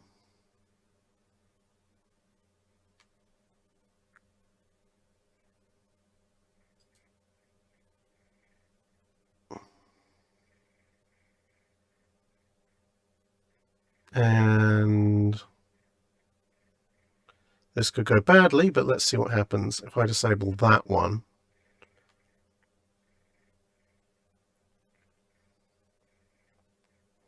How is that? Can anyone actually still hear me? Have I accidentally knocked out my microphone?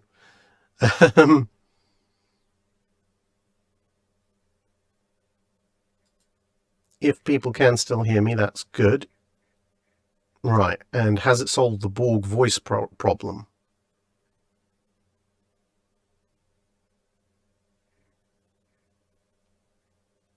Well, I suppose I should keep talking, but do I sound more normal? Or has the Borg voice problem gone away? Or is it still there? Still a touch of reverb. Interesting. Because at this point, literally the only sound input devices that are enabled are this microphone and XSplit. So yeah, I'm gonna have to. I think in future I'm gonna have to use the old microphone for streaming, or potentially for try and play around and find out what's going on with this stream only audio.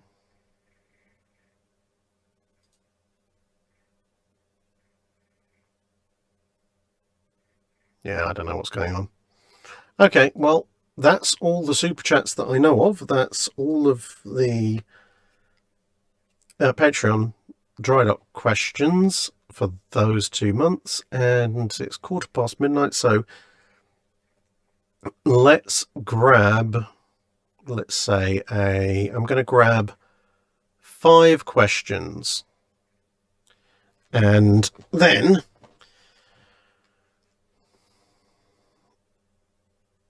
yeah, I'll do 5 questions, and then I'm going to go to sleep because I'm beginning to my brain is beginning to shut down.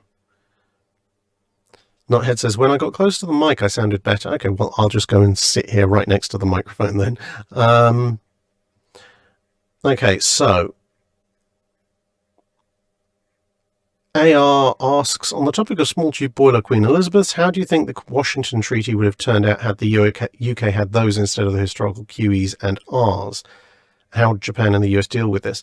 They wouldn't really have much of a choice other than to kind of go with status quo, because the QE, if you had small tube boiler QEs as kind of the 15-inch battle line of the Royal Navy, yeah, they're faster than pretty much anything that everyone else has as far as battleships go, but they're not armed with 16-inch guns, and they're not 35,000 tonners. So if you're establishing the treaty as 16-inch ships with 35,000 tons, you just have to accept that, well, the British have got a bunch of fast ships.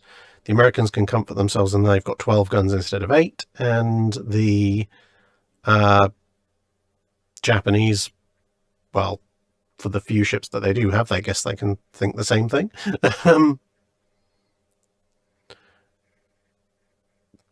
Reading Railroad Fan says the Lexingtons as a battle cruiser always tend to get hit on their armor protection in various scenarios. While they weren't built, how comes the Stalingrads don't get the same treatment?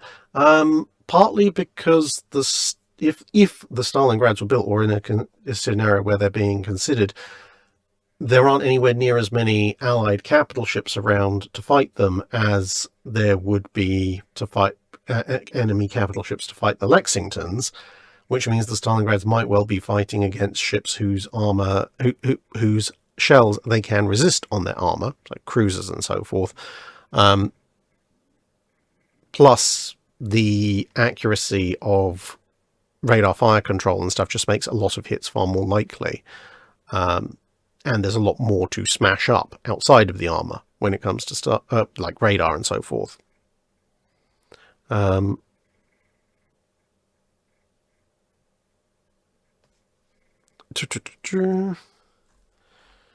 YouTube Minecraft Watcher says, who's your favourite German admiral? Probably Hipper. He's, a good professional admiral with good strategic and tactical head on him. He just does a generally very good job. Every admiral makes mistakes, but of all the German admirals, Hipper's probably one of the ones with the fewest mistakes on his list. There's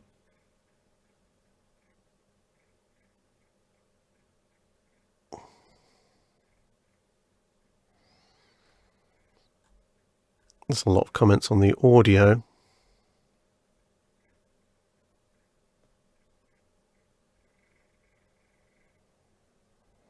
Dean B says, several of your file photos of smaller warships of the Royal Navy when travelling slowly have a crew member, perhaps an officer, standing near the bow. Is this some kind of lookout station for entering or leaving port? Occasionally it can be, but you also have a tradition in the Royal Navy of ships which are being commissioned either into service or they're coming out of reserve or refit. They also have this whole thing where their first voyage in or out of port, usually out of port obviously, they have someone standing at the front,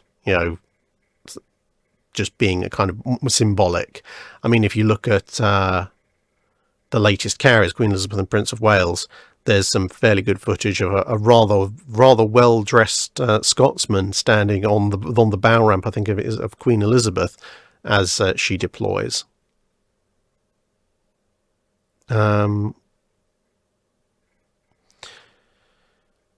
Yeah, okay, so apparently the audio is fixed by me just being closer to the mic, which is a bit odd, but there you go.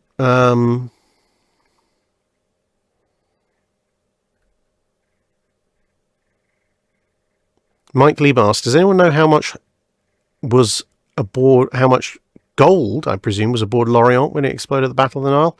I don't, unfortunately. If you'd asked how much gunpowder, I could have given you a decent estimate, but gold, no, I don't know. Reinhard Scheer, could the US Navy in World War I have defeated the High Seas Fleet in a Jutland-style battle? Similar to a question that was asked earlier. In a straight-up battle line engagement, if you were just looking at battleships, then towards the latter part of World War I, theoretically, yes. But if you consider the fleets as a whole, with the fact the Germans have battle cruisers and a decent-sized fleet of cruisers and a decent-sized fleet of destroyers, and the US just doesn't, then realistically no, because the US fleet would be scouted, the German fleet could hold the scouting position, they would then be able to position themselves for maximum advantage and swamp the US battle line with torpedo strikes, and there's not a huge amount the US could do about it other than hope that their 5-inch secondaries could do some damage to the incoming destroyers, which would then mean that regardless of any advantage or disadvantage between the two respective battle lines, it'll be a very, very diminished US battle line that actually ends up fighting the German battle line.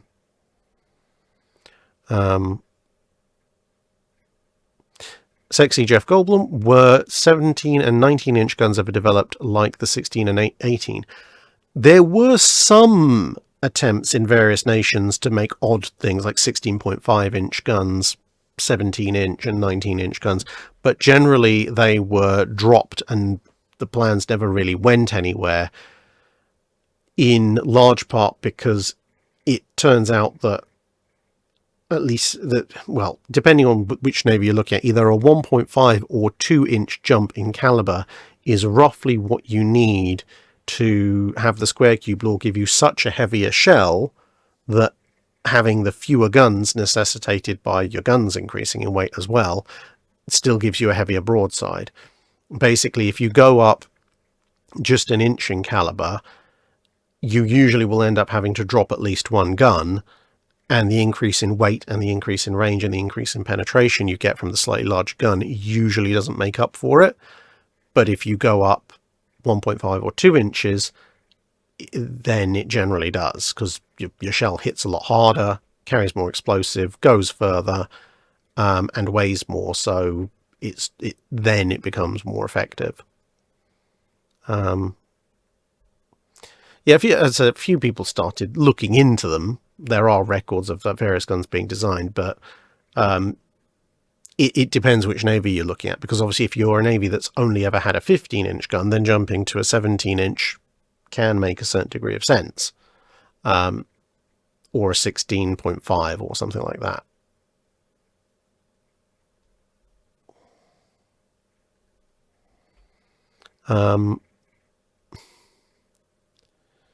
Right, so 2 more questions and then I'm off to sleep.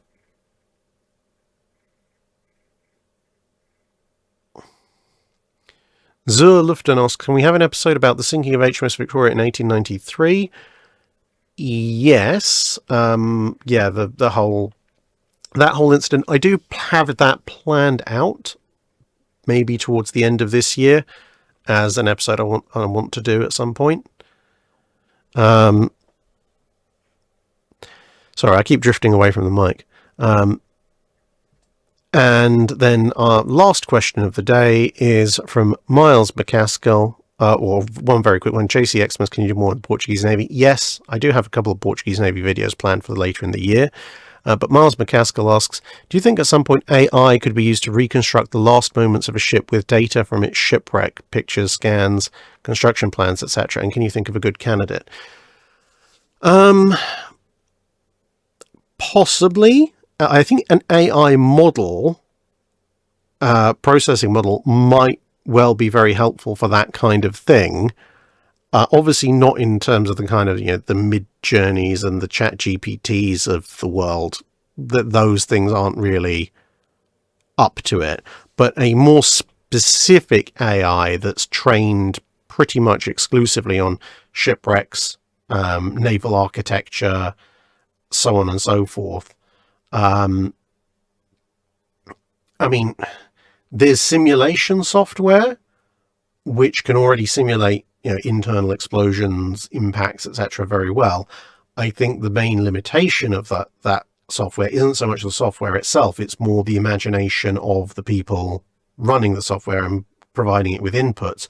So I think where AI could be of benefit would be in essentially perhaps running a whole bunch of low-grade simulation runs with constantly varying inputs based on what it knows, then analysing the outputs against known examinations of wrecks where we know what went wrong and checking against engineering principles, discarding the obvious wacky outlier stuff, and then rerunning some of the more successful iterations with, at a more granular level, a higher fidelity, and essentially running that until it can come back and say, well, actually, based on all the data you've shown me and based on a lot of runs, I think these 3 or 4 more detailed runs perhaps match all the data pretty well, obey all the physical laws and engineering principles that you've taught me, and have the following outputs. And that's the kind of exhaustive trial and error discovery which most research teams just don't have the time or funding to do. But if you could train a substantially with a fairly substantial AI model, you could just set it running in the background, and then you just have to pay for the electricity and the development cost of whoever sets up the AI in the first place. But yeah, so that there could be some uses for it, although whether that's more traditional machine learning or AI as people are using it today, I leave that up to people to decide. So yeah, other than that, unfortunately, that for those of you who are still asking questions, it is now approaching midnight, and I desperately need to sleep. And it's been what? I don't even know, 4 to 12, 8 hours. 8 hours of live streaming. I think that's a new record for me. Including, well, a 4 hours, what's it, 4-ish hours here. So yeah, I will therefore head off to bed. So thanks very much for watching, everyone. Hopefully next time we won't have the microphone issues, and see you then.